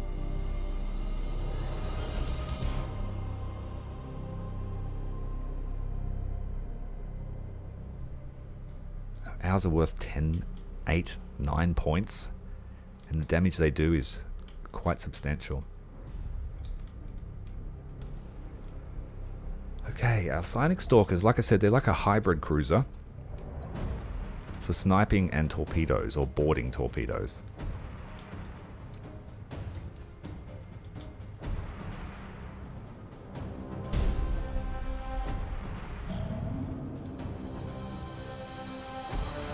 I love tentacles.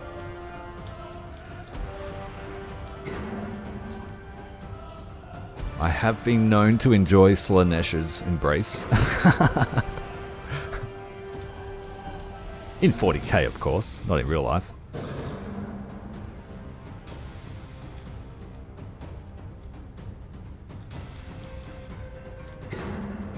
Just trying to get clear of the defense station so they don't send fighters out, and then we'll put the torpedoes right up the alley.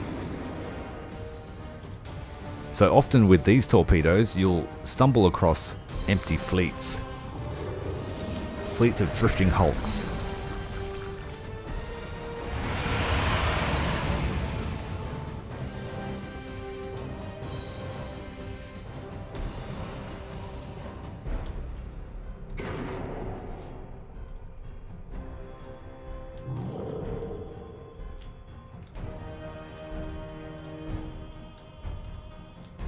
They're coming straight for us, that's great.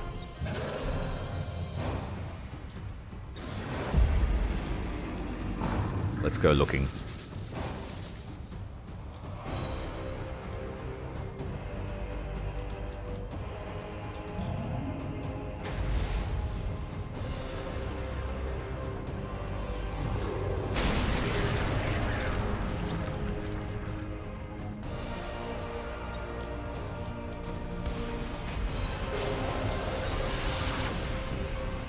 Three seconds. Oh, he got smashed by a Volkite lance. That's alright. He's a blocker.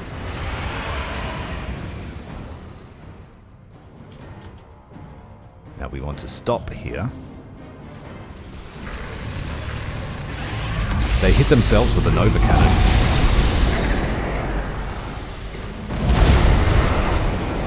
We lost 3 of our escorts to their overwhelming alpha damage.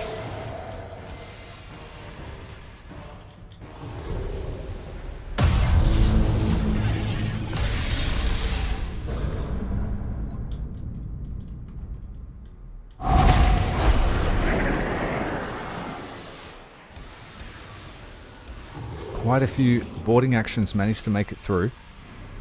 We have time for one more. They have to try and break through that cloud. And I'm going to give them something to chew on. They launched all their boarding actions. That's what we wanted. We managed to smash an escort. That seems like a silly sacrifice, but it's enough to divert their attention away from the main fleet. And we switch to sniping mode.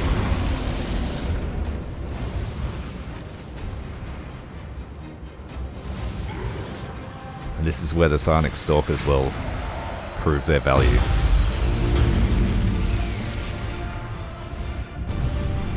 Oh yeah, the platforms are insanely powerful, especially the Chaos ones. Their lances are great. In fact, this guy is too close. Thanks for reminding me.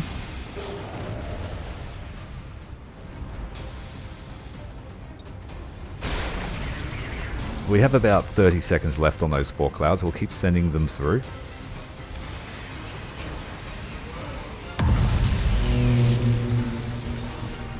We have lost sight of them though.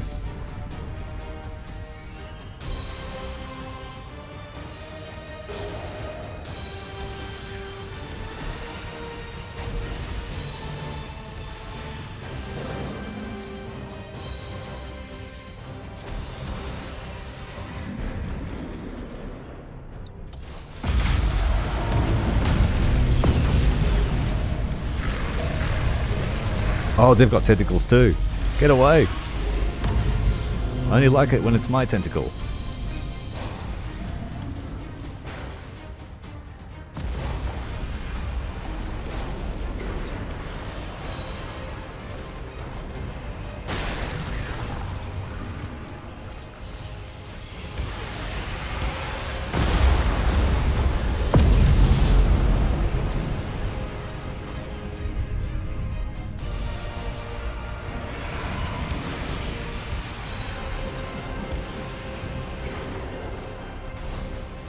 Trying to take out all the escorts with our spiky carapace.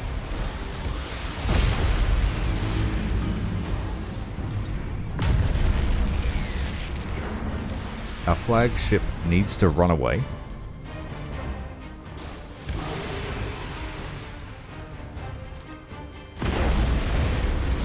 But anyone that chases us just gets focused down.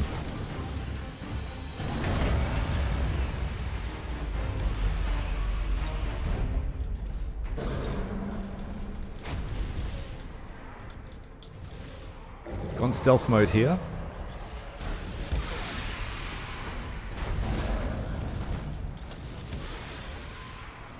That's just one of the side effects of having to mod this game because it wasn't built to be modded. They've basically had to trick the game that every single added ship is McGrath's honor. But it's not. So I believe that ship is a bonus ship itself, so...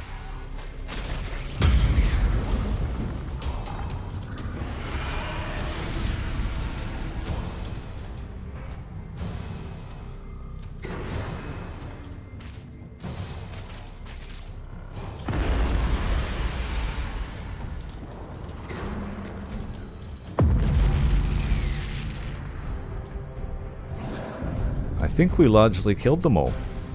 Just broke up their cohesion. It's the main thing.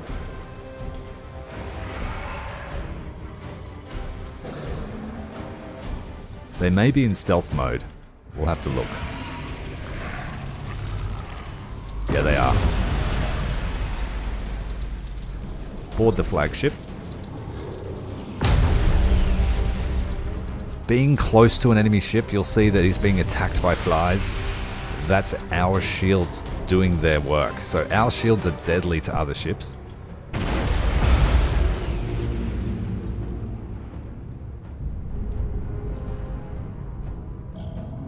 Overall, pretty good job.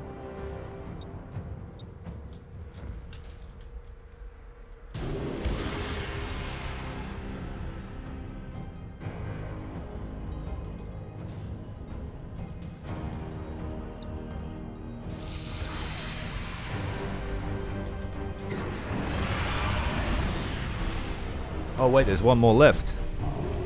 You're still alive.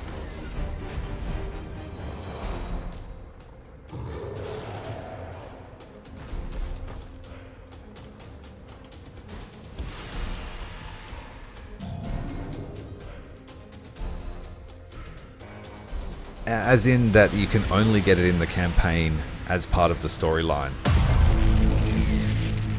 If you completed a specific objective. It was the ship of the Ultramarines Primarch.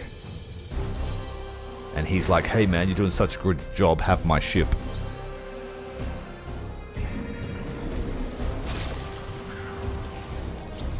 But not DLC or anything like that, just bonus in terms of old school gaming.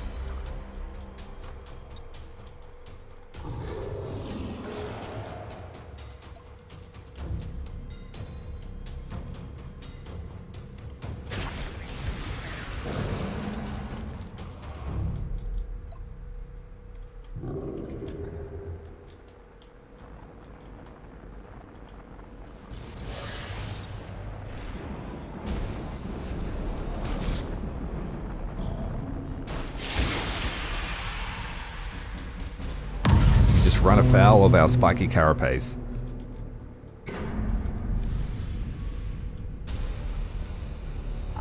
Now we just need to siege them down with our psionic stalkers.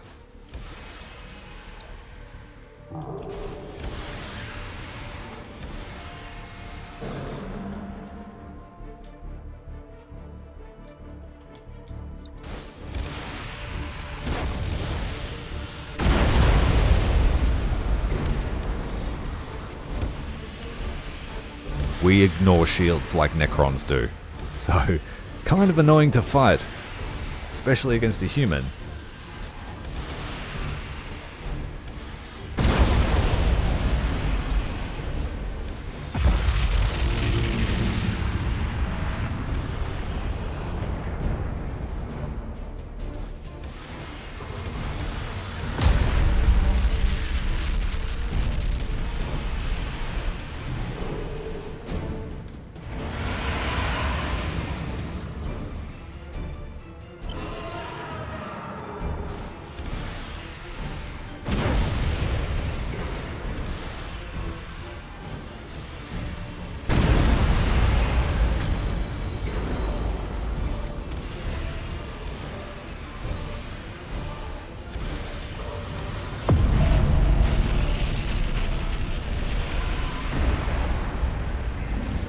Bombers are pretty powerful.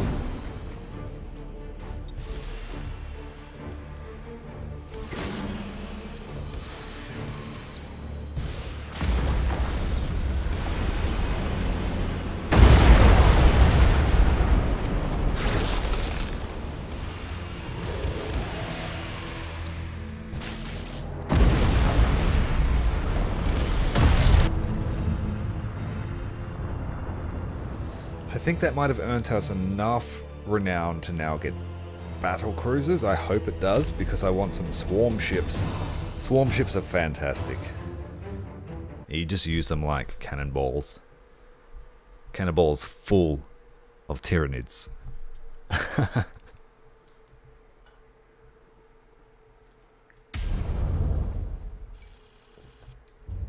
Oh, not quite enough.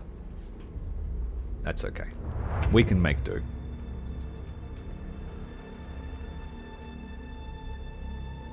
We have to replenish all of our squishy stuff.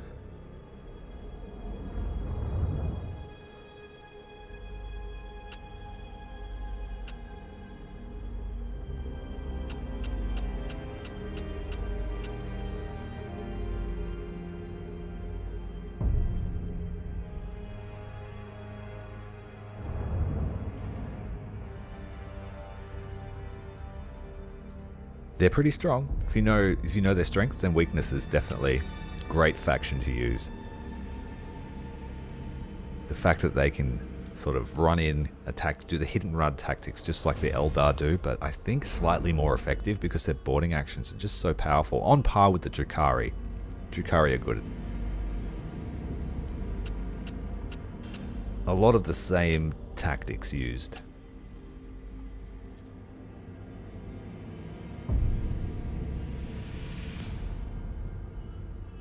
Yeah, the first mission, this Protect the Ancient One, is quite difficult. I think when I did it last, we had 34 health left on the Ancient One. It was literally by the skin of the carapace that we won.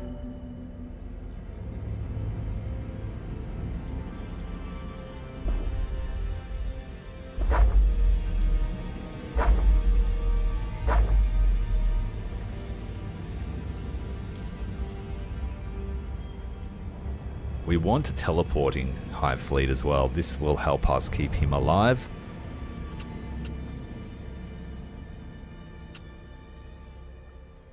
Ideally, I want all of my Hive ships to have this ability, because being able to teleport one of these things or one of these things into the center of a formation or behind it, it's kind of crazy.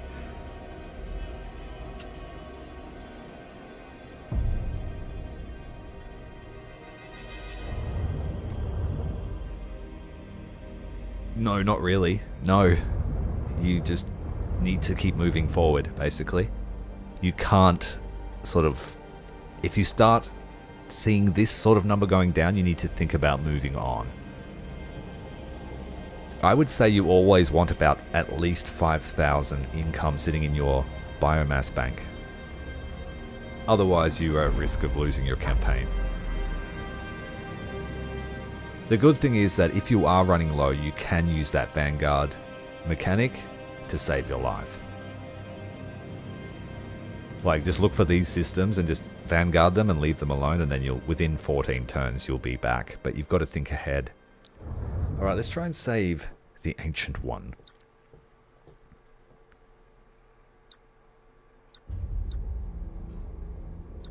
We need all of our admirals out.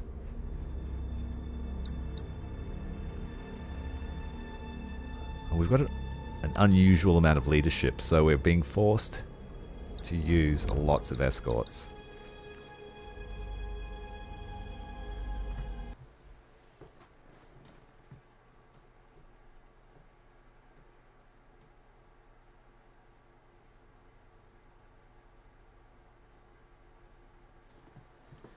I just want to say thank you for everyone joining me this morning, today.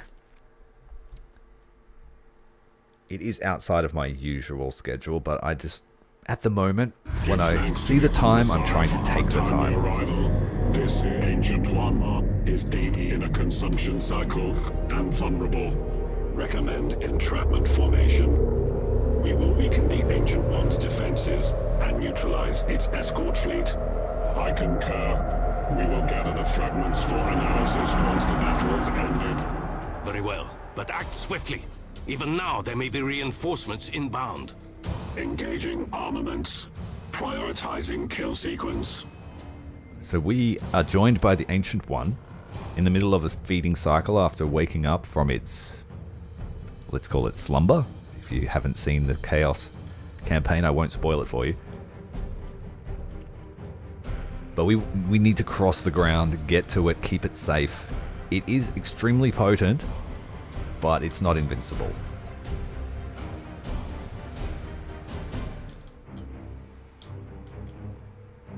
So it's basically a race. We'll make sure that we have control group set up.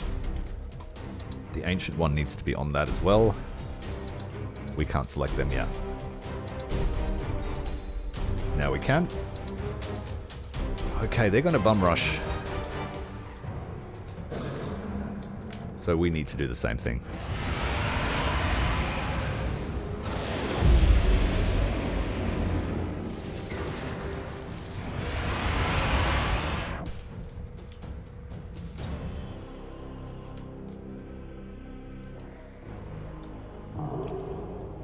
We've got to try and stay in the center too.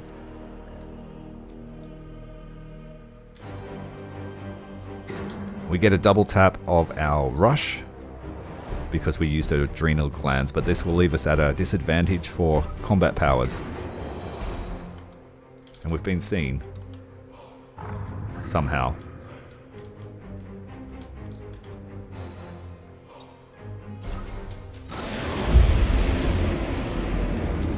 Ancient One is very good at boarding actions.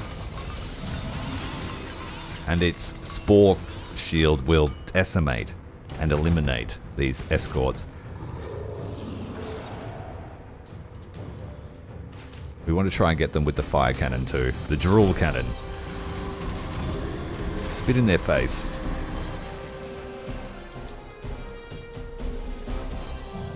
We just don't have the ability to boost with the Ancient One.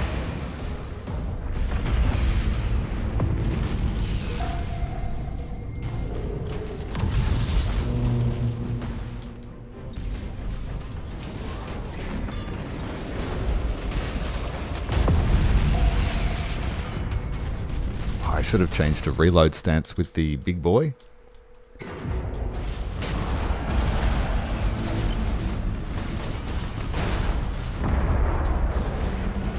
Oh, what happened here? Someone's having a disco. What the? G-forces. Wow. He's having a great time. Telemark! Larin!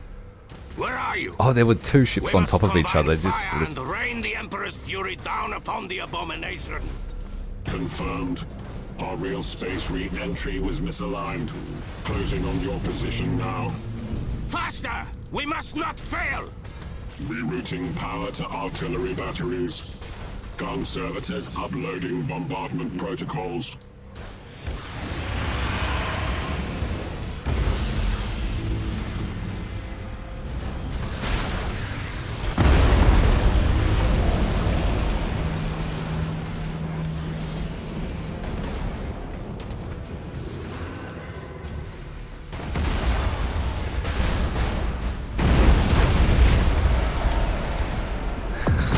That was crazy, wasn't it?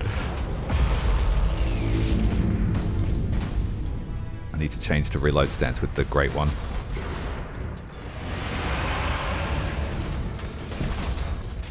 Bombardment commenced. Damage patterns fall within expected parameters. Intensify fire. I want that abomination destroyed. Batteries at maximum. Trust to the Omnisire. Thanks for joining us, Trasher. We're currently in a feeding cycle.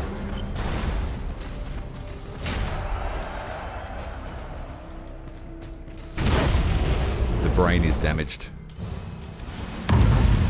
We need to get to the left flank. I'm going to send the flagship. Teleporting one.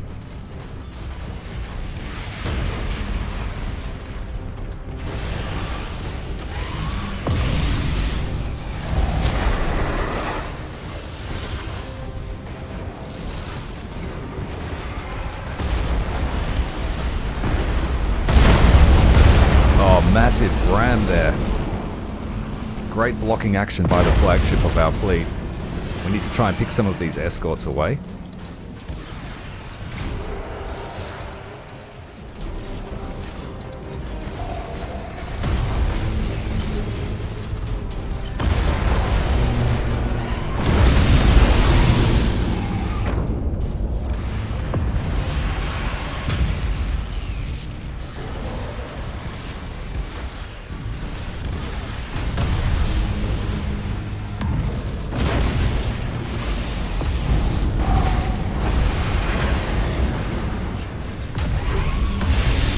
Detonating all my escorts to create a block between us and the Adeptus fleet.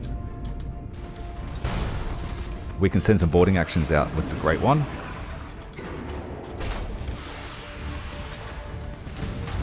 Our flagship has taken a battering. Let's see if we can get him out. Give him a rest. No, we got blasted. Blasted.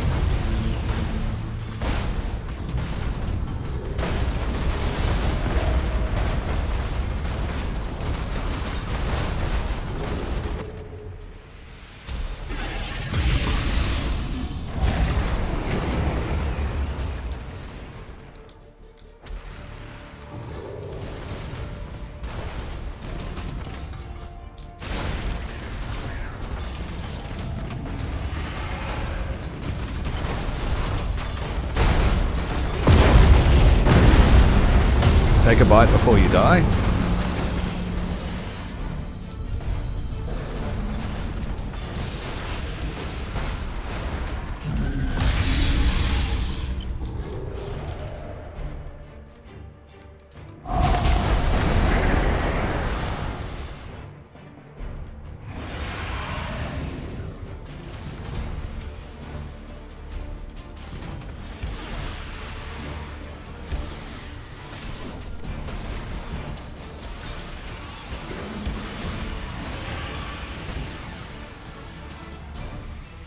It doesn't regenerate, no.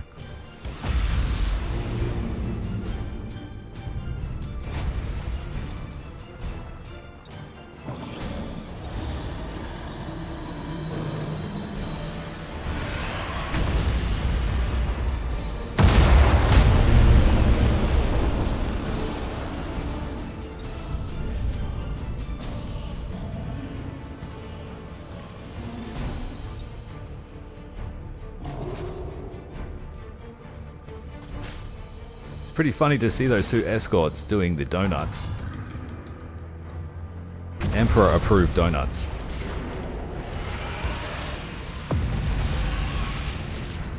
The Omnisire must have been tweaking their controls.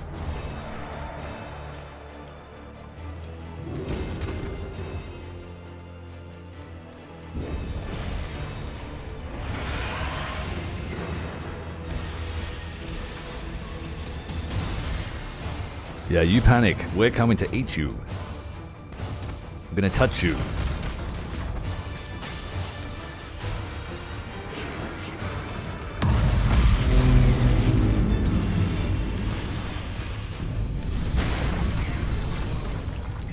Oh yeah. Crunchy bits.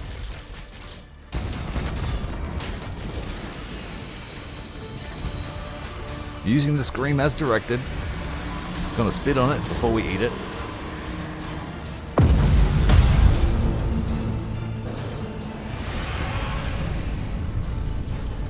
And we've got a couple of targets still remaining. Look like just escorts.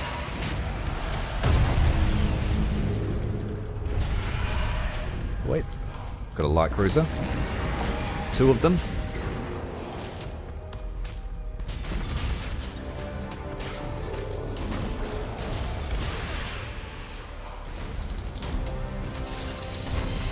Just pull up alongside and use the spiky carapace.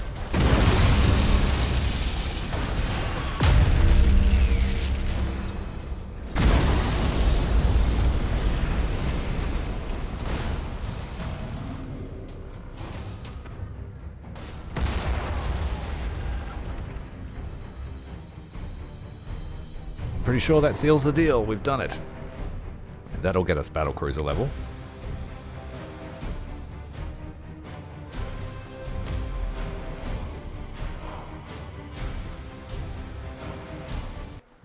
We lost our teleporting flagship, but it was a sacrifice we needed to make to stop that charge on the left flank.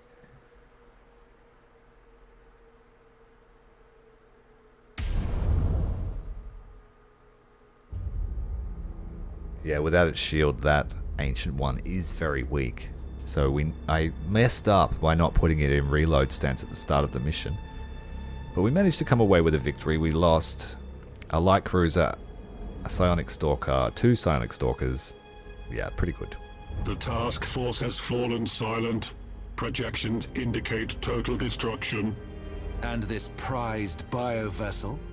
It endures. So much for the might of the Adeptus Mechanicus. Your scrabblings have placed Nemesis Tessera in jeopardy. Small amount of biomass awarded. And we've been given a new fleet as well. So we have 7 out of 8 fleets now. New renown level. I think that gets us to battle cruisers. And now it's game over for humanity. It's over. Yes, the swarm ships. Inquisitor Darkhammer! Already Nemesis Tessera feels the claws of those monstrosities, and I find the Imperial Navy has abandoned us. Where is Admiral Spire? On other duties. Duties, I might add, that are necessitated by a laxness of faith, by a lack of leadership from the Adeptus Ministorum. Well, yes. One cannot hold heresy at bay without resource, Inquisitor. Indeed. And it is so with the Tyranids. Gird your valor. Reinforcements are on the way. They will scour the sector of all infestation. The one thing I like about this campaign is it seems like the psychic ability of the Tyranids gives us the ability to know just what they're doing, what they're talking about, how scared they are, and the more scared they get, the more powerful we get. It's cool having that fly on the wall, so to speak. That ripper on the wall of all the other factions. Alright, we are off to Nemesis Tessera. We've got a Tau, Imperium, Chaos, and our first encounter with an all-space marine fleet. That won't be a joke, because they're fast, they don't give up, and they like to ram their ships right inside you.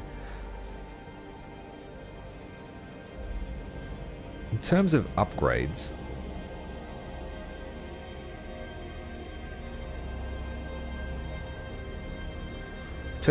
I'm going to try and increase the maneuverability of our ships because the bio vessels struggle to get around.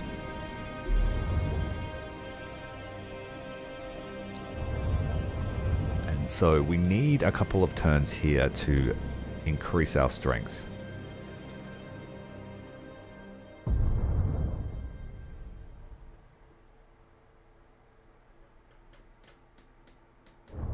If you haven't already, make sure to hit the like button. It really helps with discovery and general good feelings that I feel. It'll be very much appreciated. Let's go. Just a double turn ending.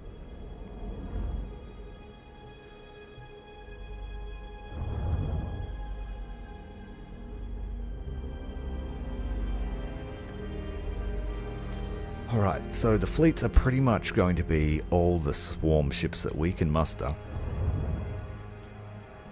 We'll take this guy, he's got exactly what we need. Void Lurker, and he's got a Psionic Stalker. Let's build him up.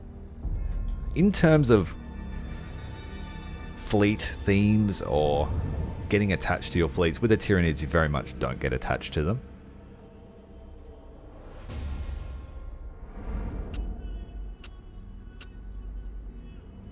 You'll find that it's quite often useful to mix and match your fleets around, move vessels between them, depending on who you're fighting. So the swarm ship is actually cheaper than the Psionic Stalker, but it has a whopping 2,500 health and 1,800 shield. And that 1,800 shield is very strong, but it increases the damage that being in close proximity to the enemy. So for every 100 active shield points, we do 2.5 damage per second. So if we times that by 18 per ship, you're looking at about roughly 40 damage per ship per second to every enemy within range. So it's in our best interest to stack them.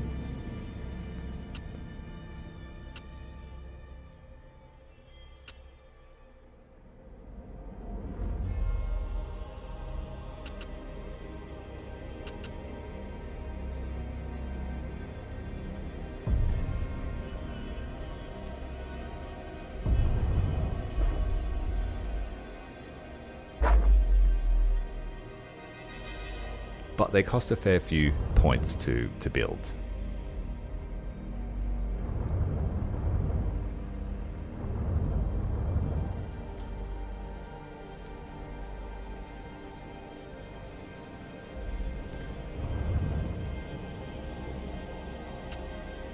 And these fleets that were built for the Psionic Stalker, I'll just keep them as is because it's a nice round number.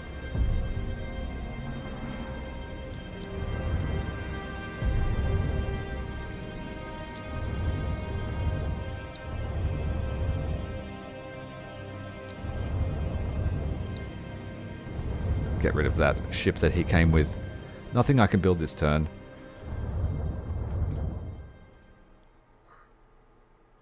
This fleet will be ready to attack into Nemesis Tessera next turn. This one is ready. And so is this one. A few more escorts and we'll be ready.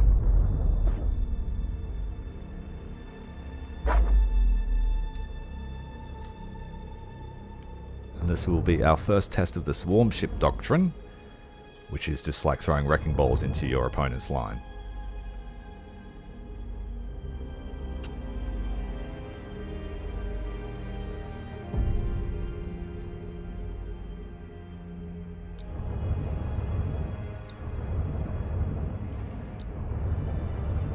We'll subsume this back into the Hivefleet. We can build one more swarm ship, so we will wait one more turn.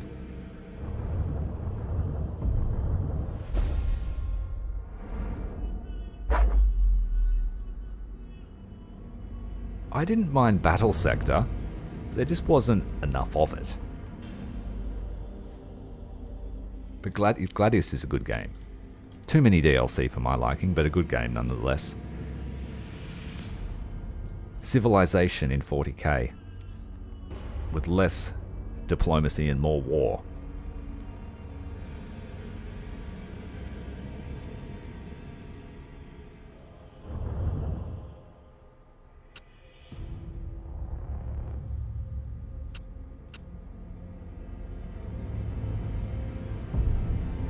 Five swarm ships ready to attack into Nemesis Tessera. Backed up by psionic stalkers if it goes wrong.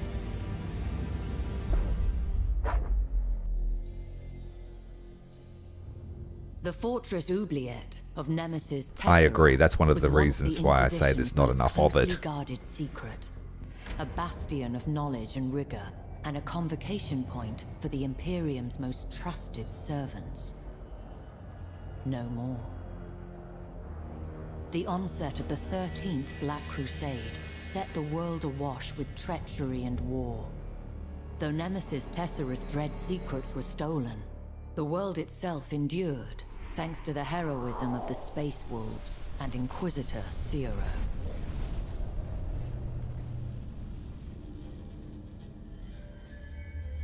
From the doomed hive world of Chimalomus to the seditious penal world of Avara's Gulag, the sector remains crippled by corruption and heresy. Yet in the forsaken fields of the Obsidian Depths, mutation, madness, and all their damned siblings are curiously absent. It is as if the Obsidian Depths border onto something not yet adequately defined, or perhaps waiting to be discovered.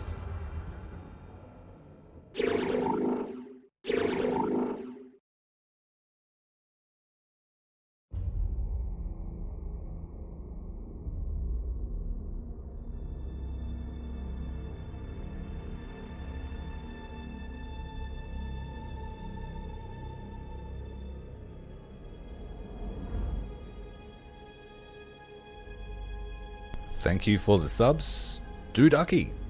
Welcome to the stream. We're nom-nomming the galaxy. Let's keep going in. We know the story of Nemesis Tessera. Does anyone know what the Obsidian Depths is? It seems like there's a veil there, but I'm not sure I understand it. We're fighting the Tau, and the Tau are going to be eaten for the greater good. Going to try our new swarm ship doctrine. What you want for your swarm ships is you want them to have Void Lurker to teleport and Super Void Shield to keep up maximum strength on the shield. These guys have to run on recharge stance to keep their shields up because that's their main form of damage. We can bring 900 points, so let's bring a Stalker and then the rest Nom Nom Krakens.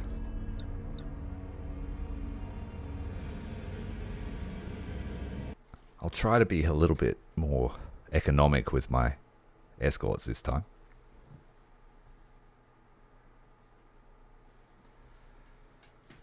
All of the DLC for Gladius, that's a substantial purchase. I have a couple. I think I bought the sisters. And I think it was it the Necrons that were DLC? I can't remember. I know I've got 2 DLC. I think it was Chaos, actually. Chaos and the sisters.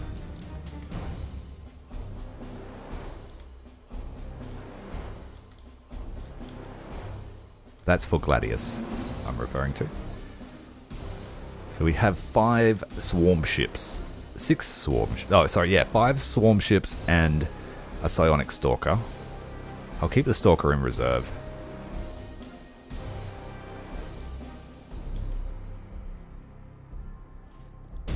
I'll put my escorts in line astern, and we'll feed them into the tower one at a time.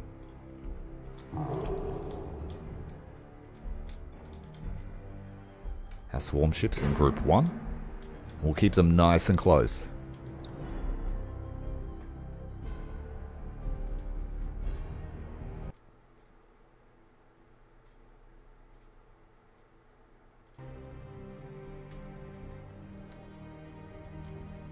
Currently sitting at 52 viewers. Thank you very much for joining me. That is getting close to a record for the stream.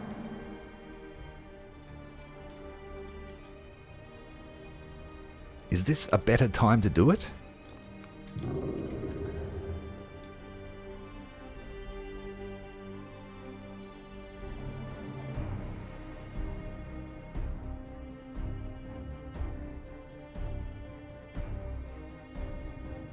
For Battle Sector, I only have the Astra Militarum as a DLC.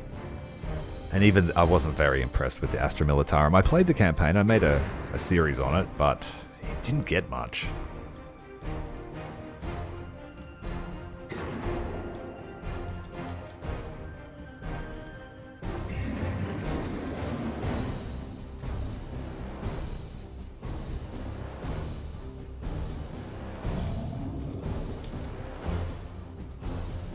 We'll try and keep them alive longer. Switching to brace for impact.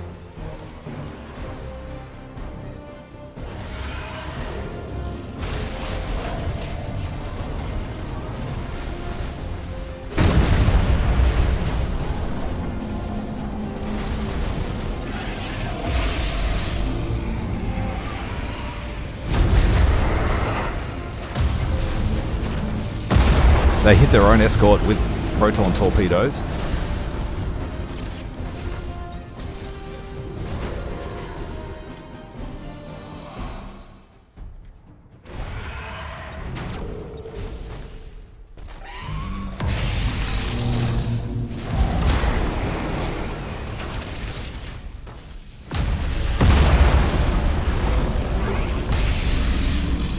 We need 2 now. They're able to focus them down fairly quick.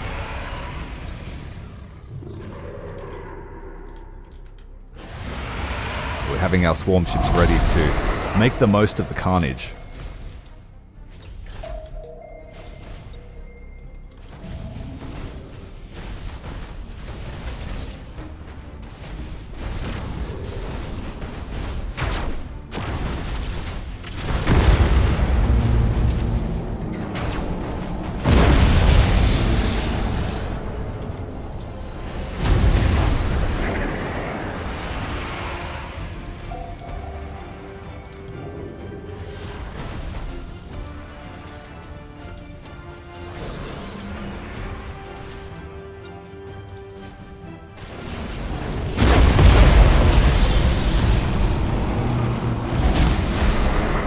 Going to keep attacking this thing because it's pretty strong. But if it breaks morale-wise, it's a goner.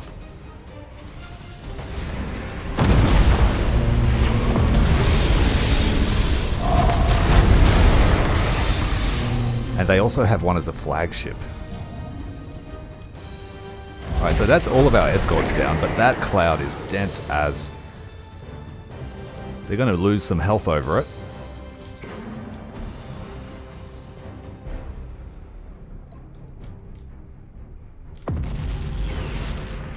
The goal there was to tie up all their escorts as much as we could.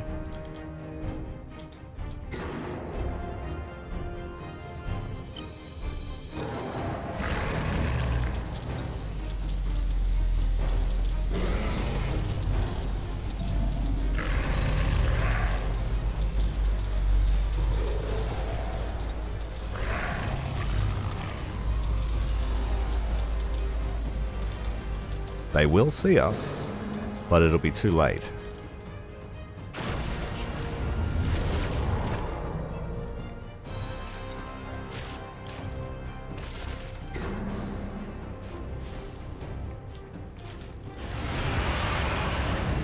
And we just leave.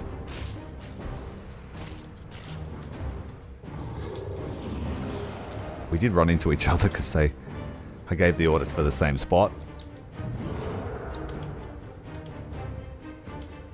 But their morale will recover.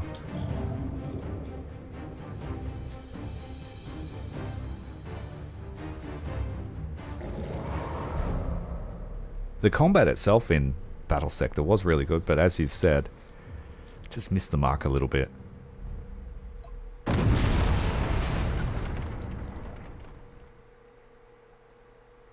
Bit of overkill with the boarding actions, but we did a good job. They will feed troops back into it, unless they decide to scuttle it first.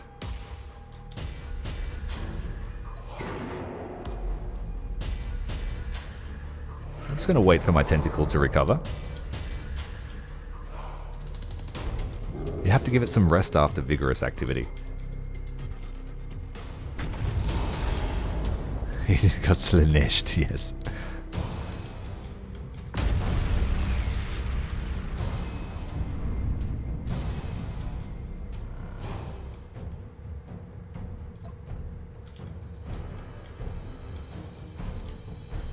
We bring a stalker on.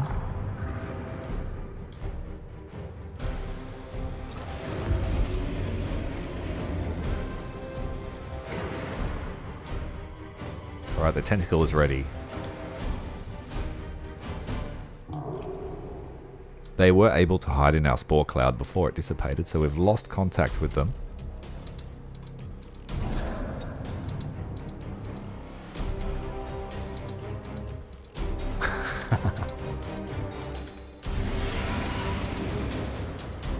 Nothing is taken that isn't given willingly, they say. So say the disciples of Slaanesh.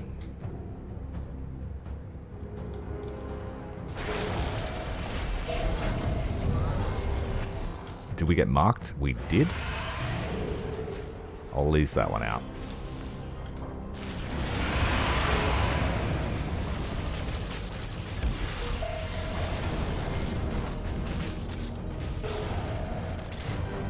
Okay, we want to assassinate all the escorts.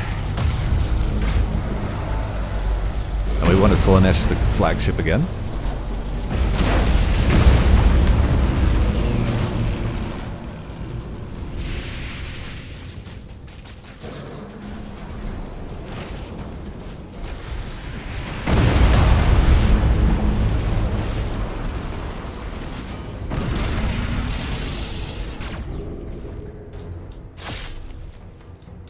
Spiky Carapace activated. We've got ourselves a drifting hulk here.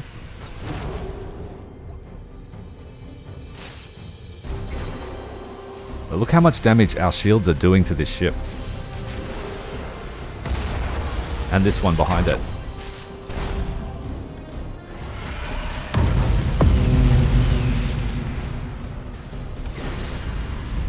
They've decided to blow their flagship. There's a fresh wave of reinforcements on the way.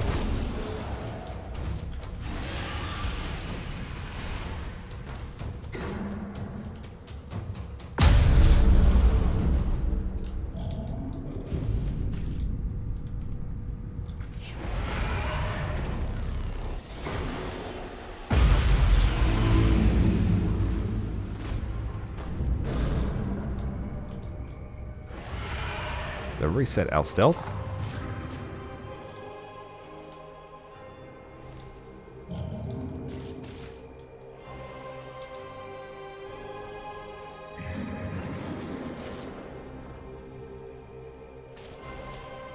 They got bombers after it. Now a Tyranid ship has turrets based on how much shield points it has, so these swarm ships have an insane amount of turrets for their tonnage. So you can be assured that small wings of fighters will be stopped. We've got proton torpedoes following us. But they've now lost their target.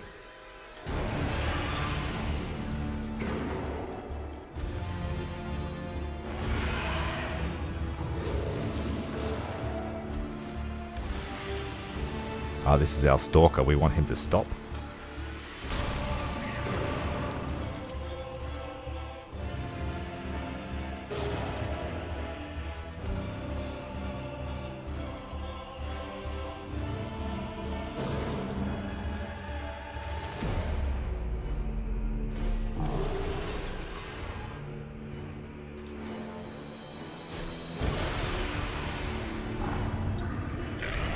Get over here. We gonna eat you. Stalker running for cover. But a full shield swarm ship.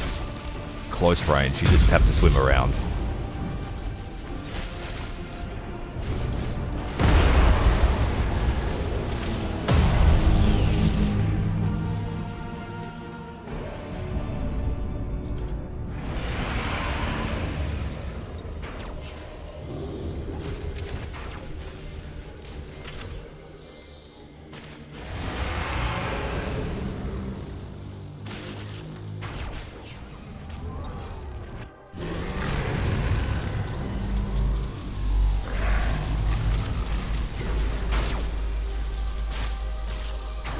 Touch the feeding tentacles.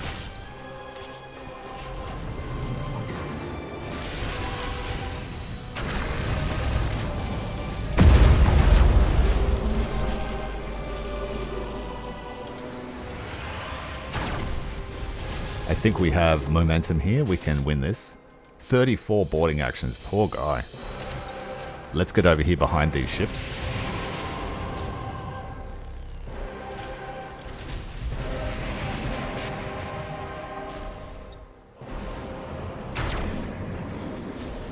So it has no weapons besides the tentacle. So shield management is a must.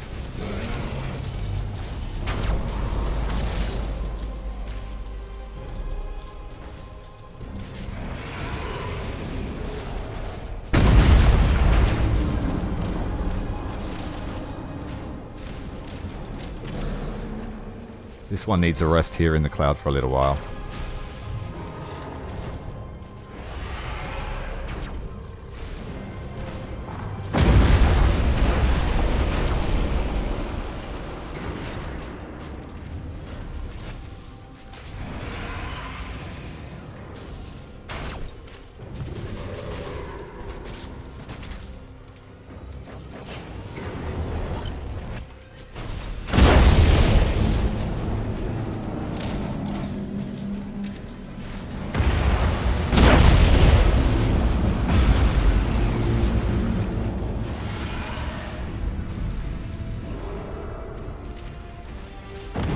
These fires might finish this swarm ship, we just have to hope it doesn't.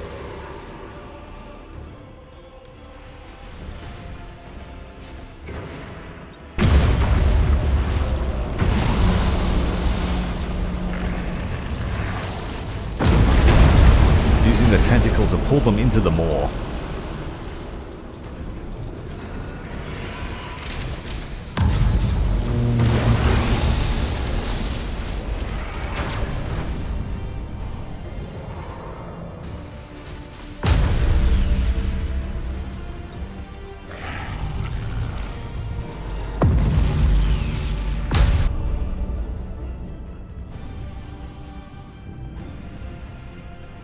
See, yeah, the swarm ships are pretty good, despite only having a tentacle. That's why I say I'm a fan of the tentacle.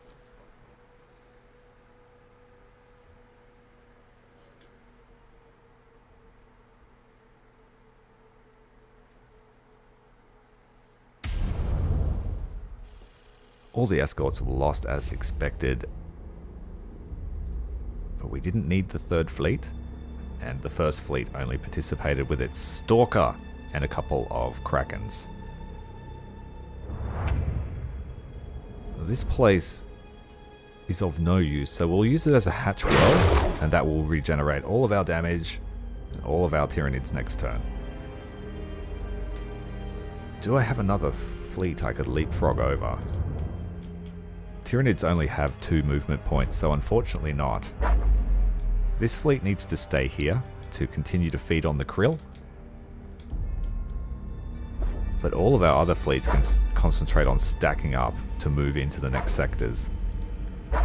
And this sector here, we just keep recharging our fleets with it and moving on.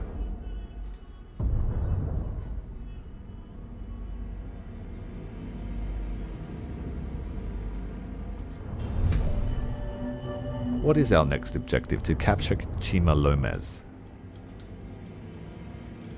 Ooh, all the Space Marines that were there left. Where did they go? I thought there were 3 fleets there. Ooh, we can't quite jump there in one turn.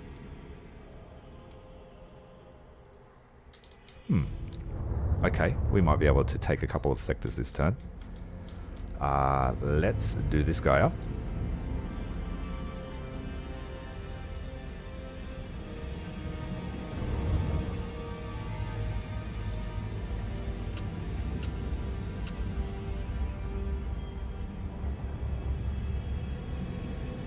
So the swarm ship doctrine will be useful for probably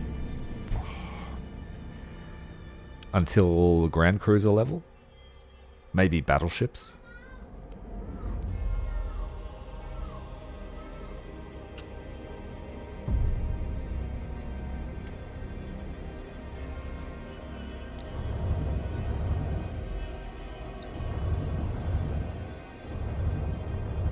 This guy has an auger probe or an echo spore. So he sends out a spore cloud. No, this is just a probe. I'm pretty sure there is another skill that is a cloud.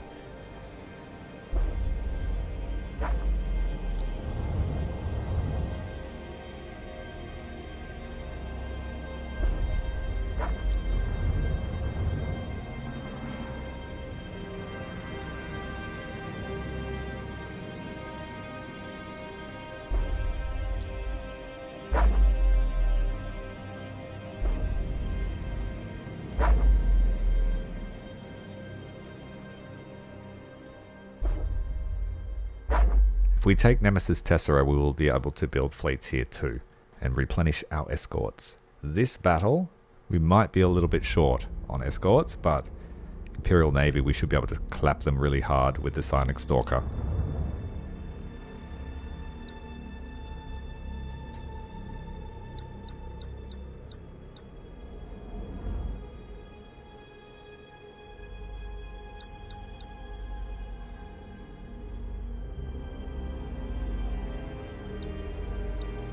We have 2 swarm ships here.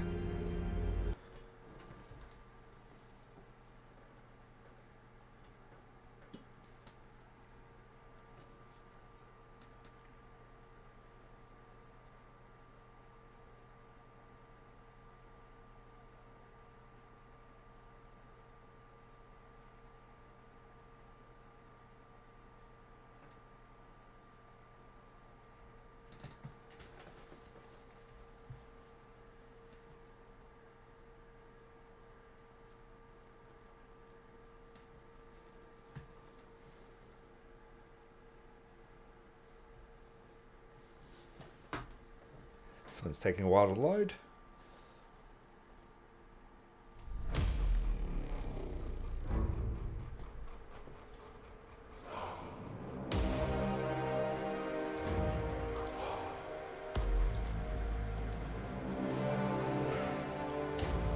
The problem with the Tyranid ships is they all look very similar.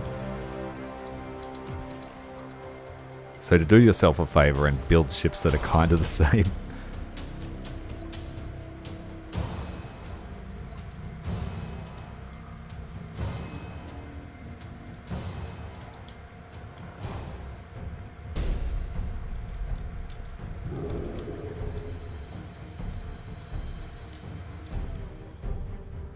So we got the Stalker fleet. We're going to use our torpedoes as soon as we have a clear firing line.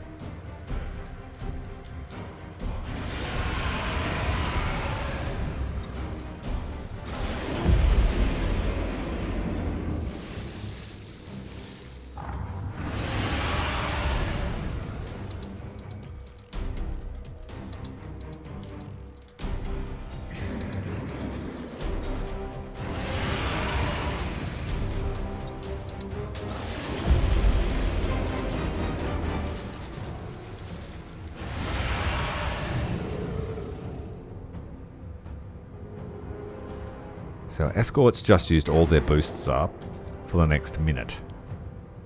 We'll be at a disadvantage if we make contact now. But the psionic weapon here should just really kick their butts.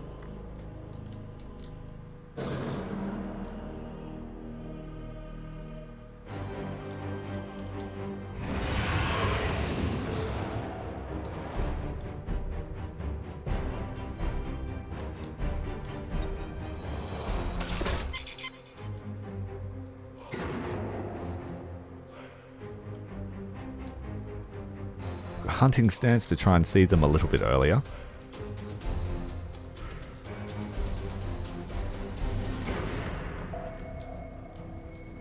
They've spotted one. They're rushing forward. They're using the Nova. They've spotted us.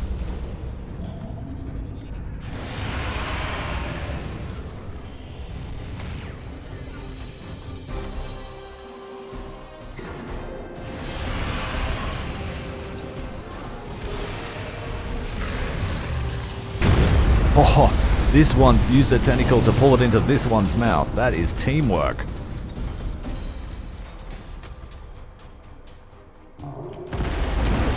Try and lock down. They use torpedoes on their own ship.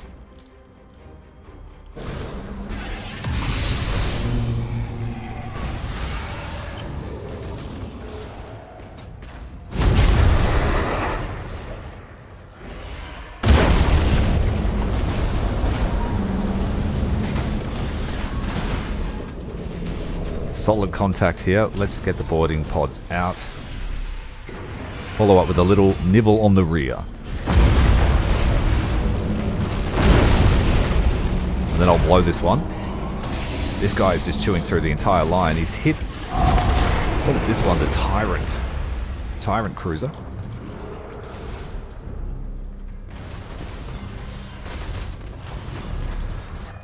Swarm ships here are ready to take advantage. We have 2 lines to contend with, so they are prepared for a fight. We might get through the Tyrant before help arrives. So we'll head towards this cloud and start picking them off with our stalkers.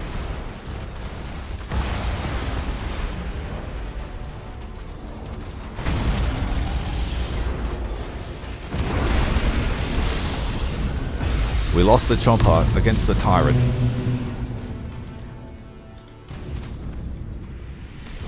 And we'll send our swarm ships through just to cause some chaos.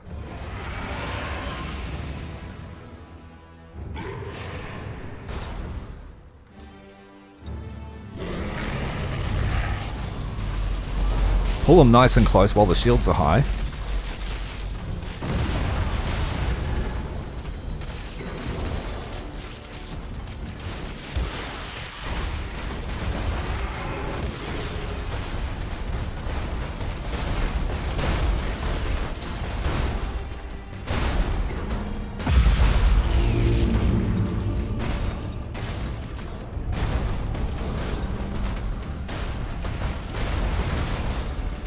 The shield's gone on the swarm ship, so he's going to get hurt.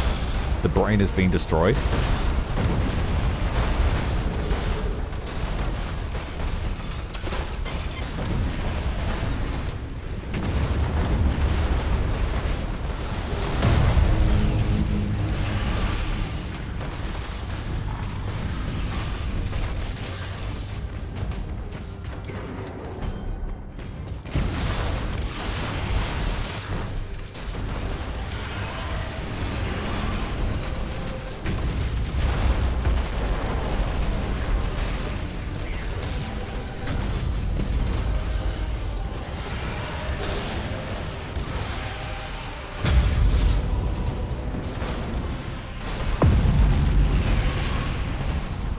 We're going to run into each other. Maybe. Oh, nice cross. Nice cross.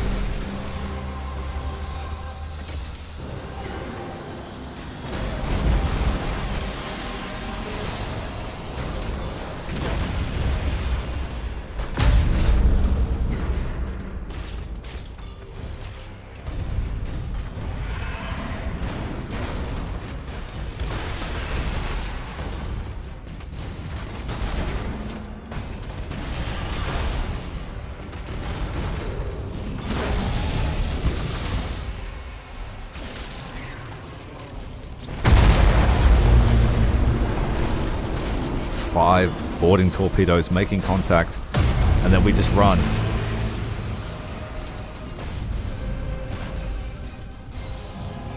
Hit and run is the key when you're outgunned.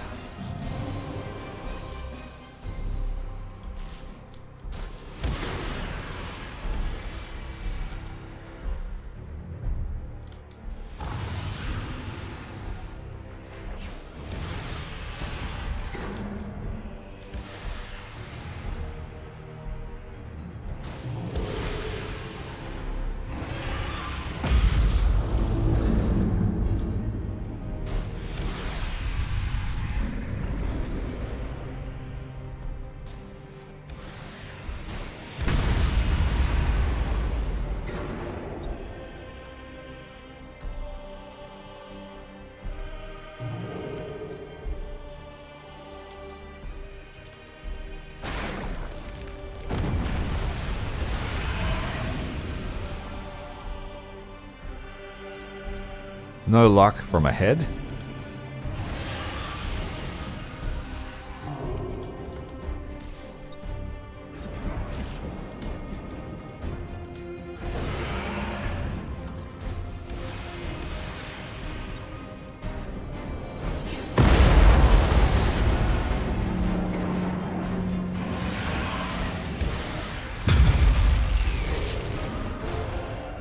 Don't let the gun get away.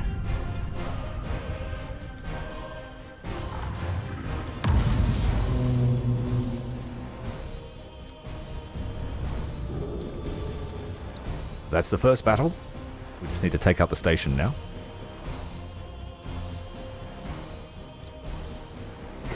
We'll let these buggies heal up.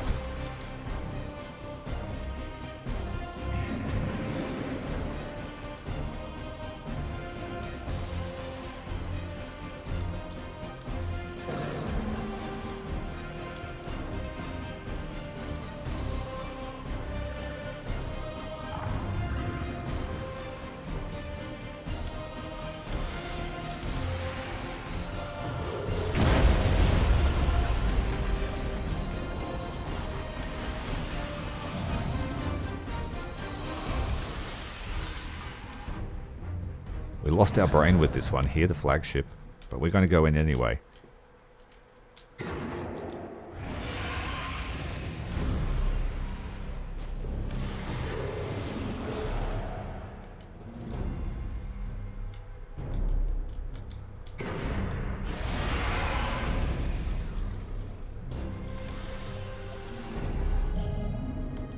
We might be able to get the tentacle out without...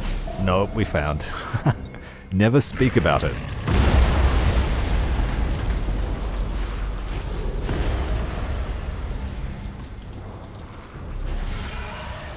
Well, they got 11 boarding actions aboard.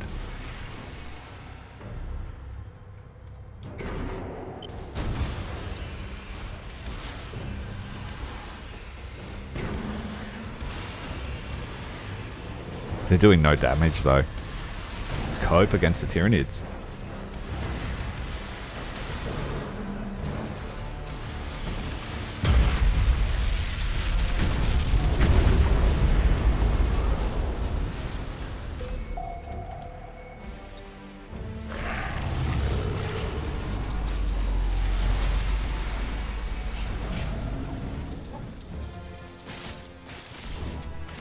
The bombers do some work though. But the boarding, yeah, we don't need to worry about.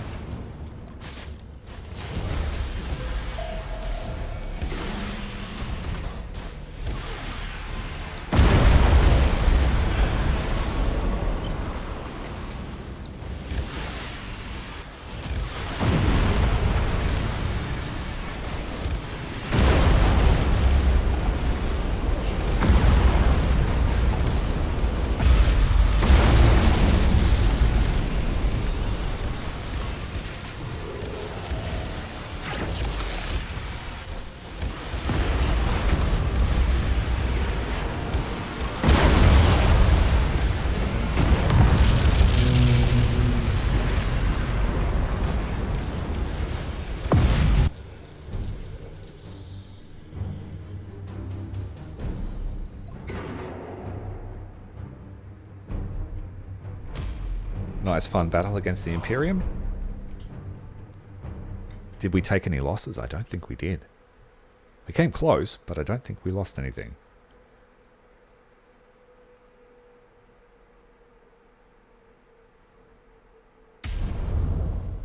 Well, except the drones. Oh, we lost one of the Bio-Clutch. Void Prowler, the Chompy Man. The Chompy Bug. But pretty good. Build ourselves a nest. Now this is where income starts to... You need to start noticing income. What do we have here that can help us with that?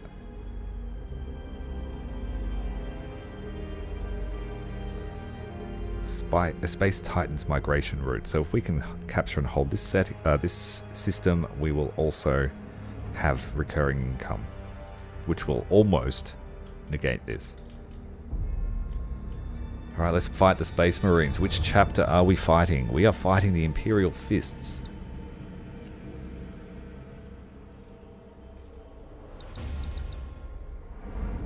Swarm ships and stalkers are our answer.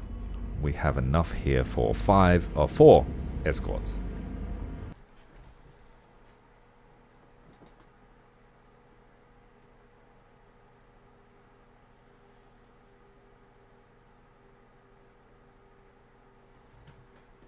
Yeah, you just have to budget. Or in this part of the game, early to mid game, you've got a budget for about 50 to 100 points worth of escorts every mission. But the Spore Cloud, it's just so tactically important. It locks down the enemy and it does significant damage to the escort screen. And the escorts are pretty much the only ones that can fight their way out of multiple Spore Clouds. Now the Fists will rush us. And they will also fire their boarding torpedoes at the first thing they see.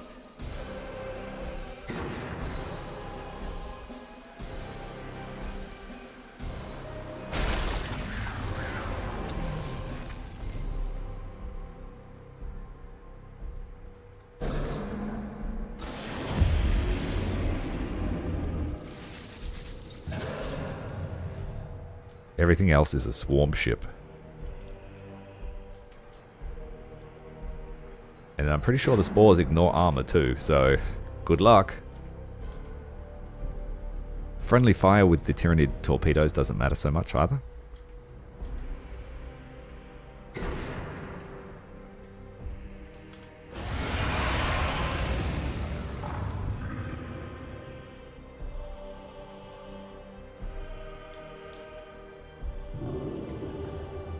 So they're chasing our invisible escorts, so that's proof that they know where you are.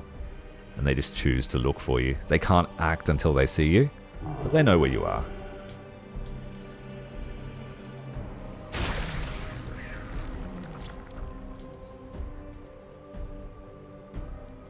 So of course you can exploit that.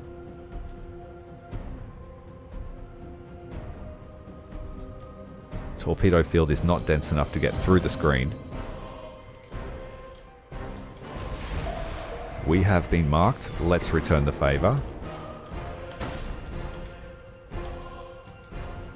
We're out of boost for 5 seconds, so we're going to have to take the damage here.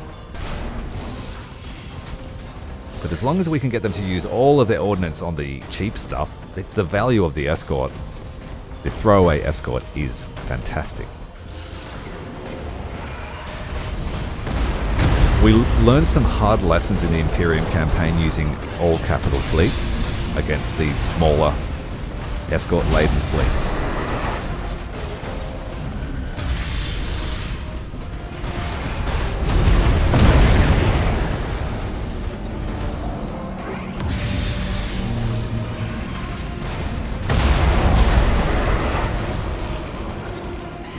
And so the fists are literally all gummed up.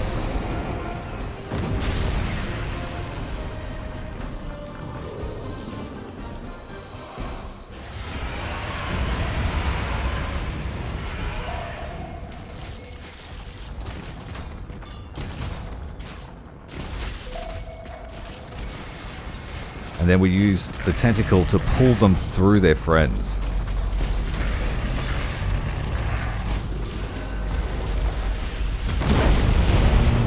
pull them closer to us.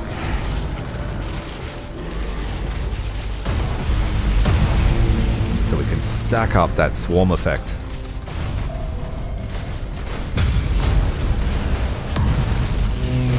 As well as the spore cloud itself.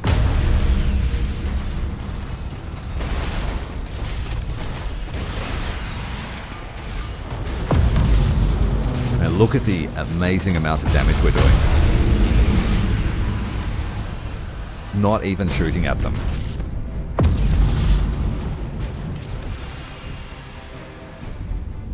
And if you look closely, the spores and all the little harpy bugs are just ripping the Space Marine Imperial Fist Cruiser to shreds.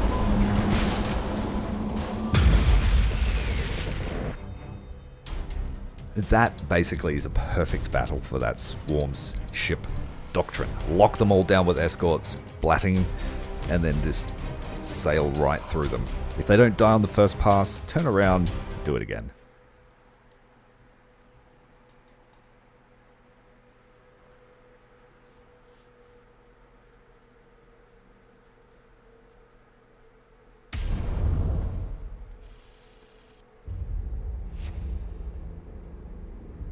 So just escorts lost. Perfect.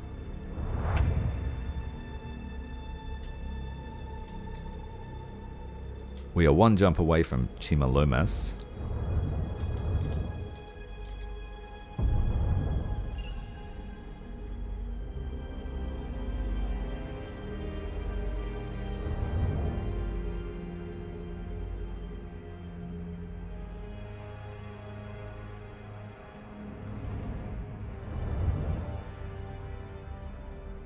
One thing actually I did change in the custom settings was the refund amount, because I figured if a Tyranid ship wanted to change into something else, they would just melt it down and turn it into something else with no biomass lost.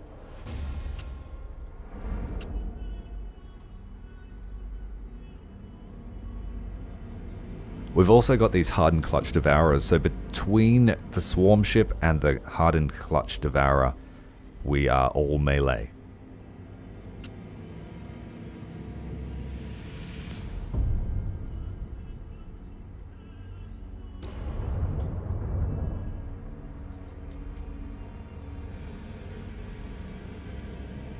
We need another swarm ship in this fleet.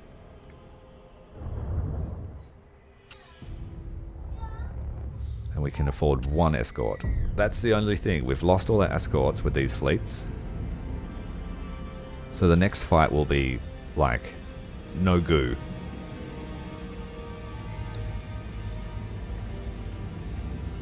Oh yeah, we could give them goo. This guy's got Spore Field.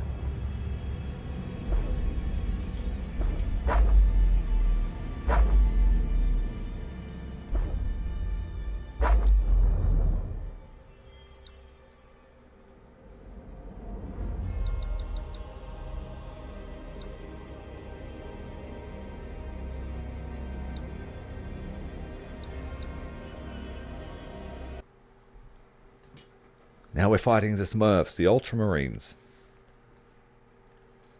Doesn't matter what color armor they wear.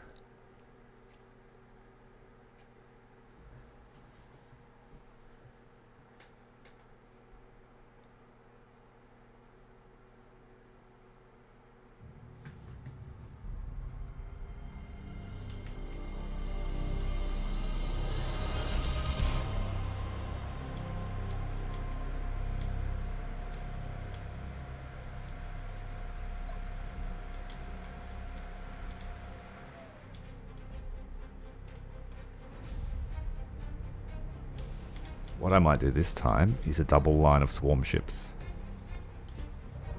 Try and shield the ones behind from damage and concentrate the effect.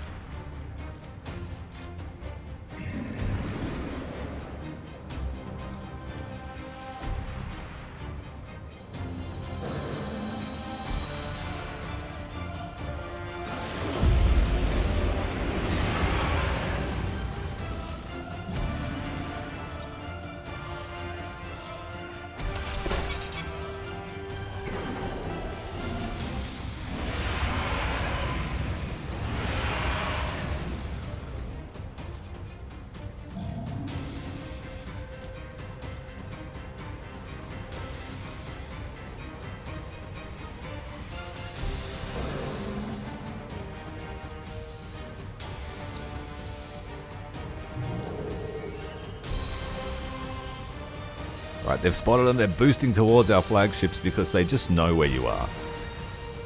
And it becomes readily apparent when you play the Tyranids. So you want them to go for other stuff, not your flagship.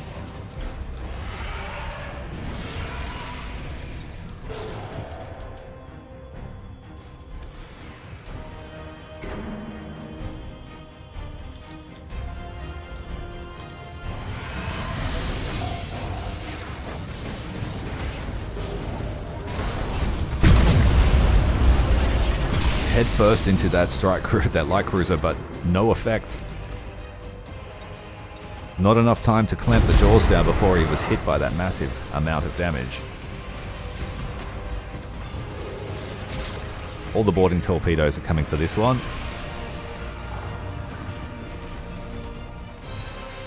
Oh, he's been marked, so he's going to get tracked down.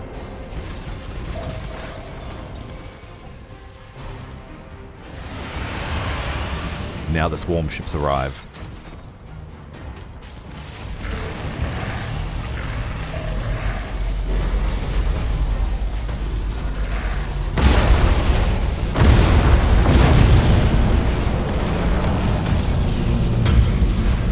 Look at the crazy damage that 6 swarm ships with full shields do.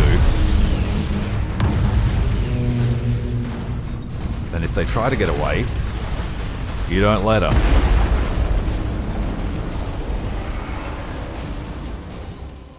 They're like, we'd rather fight this guy that's running away really weak.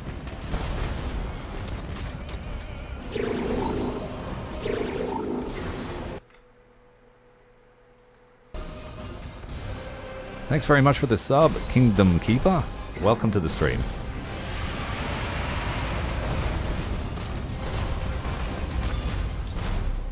No. No. Just no. No escape.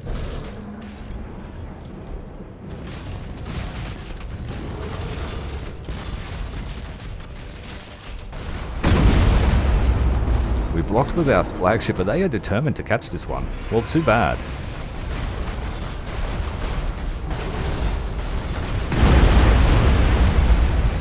We killed our flagship in the process, trying to save that other one.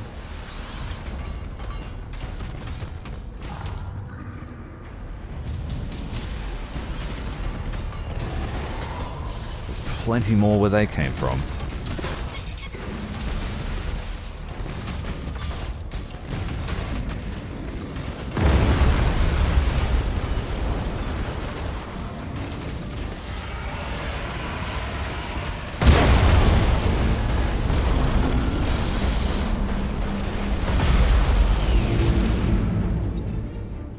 Just out of the range of our tentacle.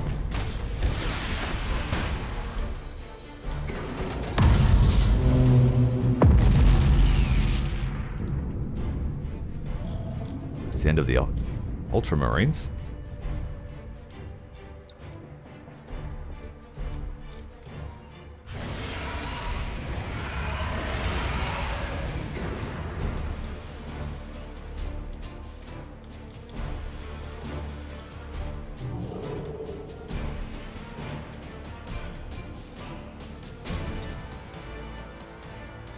The Ultramarines did get aboard some of the bio vessels, but we can just replenish their losses up to the top of a troop step.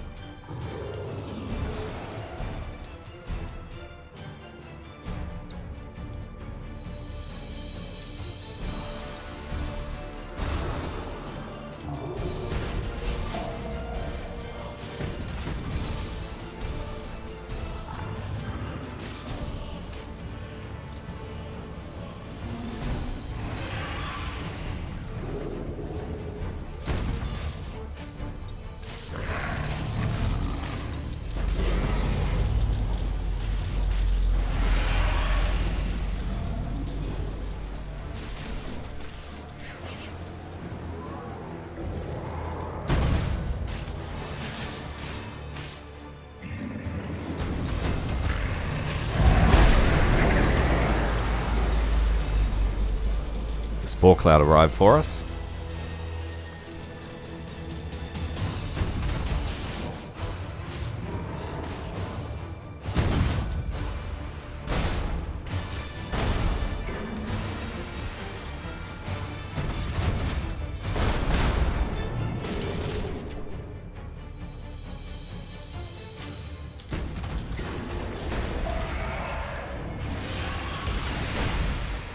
This flagship lost its brain and its tentacle.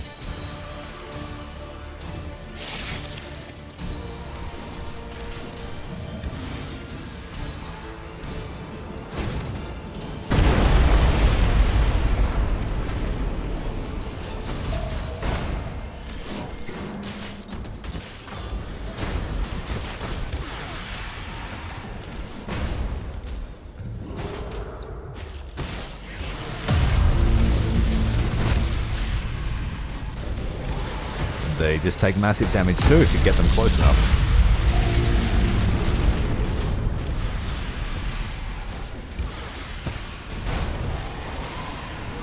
If I had to be one, I would say a Chaos Cultist. As heretical as that is, I don't want to be subsumed by an alien intelligence. No thanks. At least Chaos is a choice. To some degree, depending on what level you lie in the pecking order of the Imperium. But yeah, definitely don't want to be a Gene Stealer cultist. Just to throw myself into the reclamation pool at the end of the whole cycle, no thanks. Admiral Spire, the Cadian Gate can spare you? For the moment. Lord Commander Gilliman has the traitors contained. If only the Tyranids were likewise contained. Kima Lomos has fallen silent. Attempts at investigation have garnered only silence.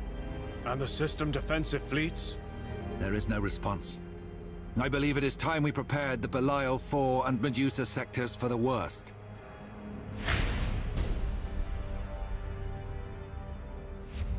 Not quite enough to get to level 5, but we're at a nice little power level here where we can make a lot of gains before Titans hit the field.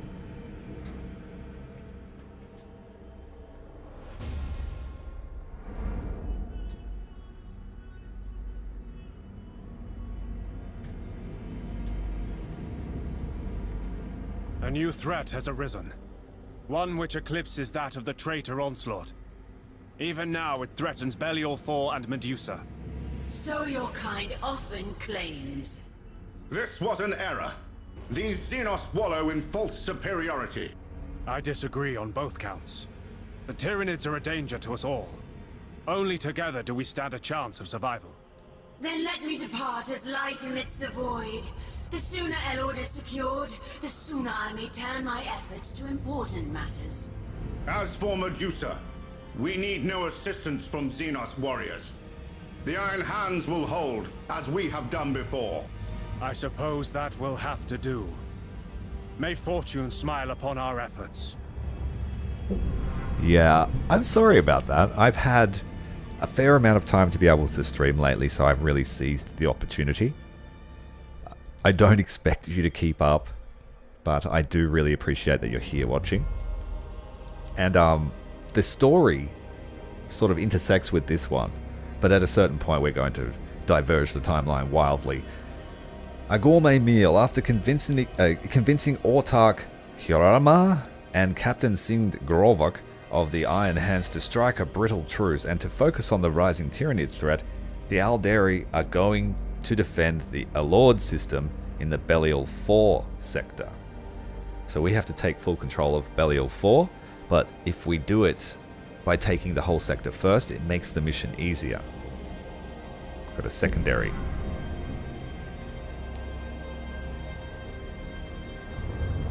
Yeah, so if we can take the whole of the Medusa sector first, I believe it makes it easier. Oh, it's Belial. Yeah, if we take all of this sector first, we get much easier time. Unfortunately, that is all we have time for this stream. If you want to see more, make sure you subscribe to the channel. Make sure you've hit the like button, and I will see you as we continue our quest to devour the Segmentum. The Aegis Ocularis will be cast into the shadow of the warp. Until then, Commander Tyrael, out.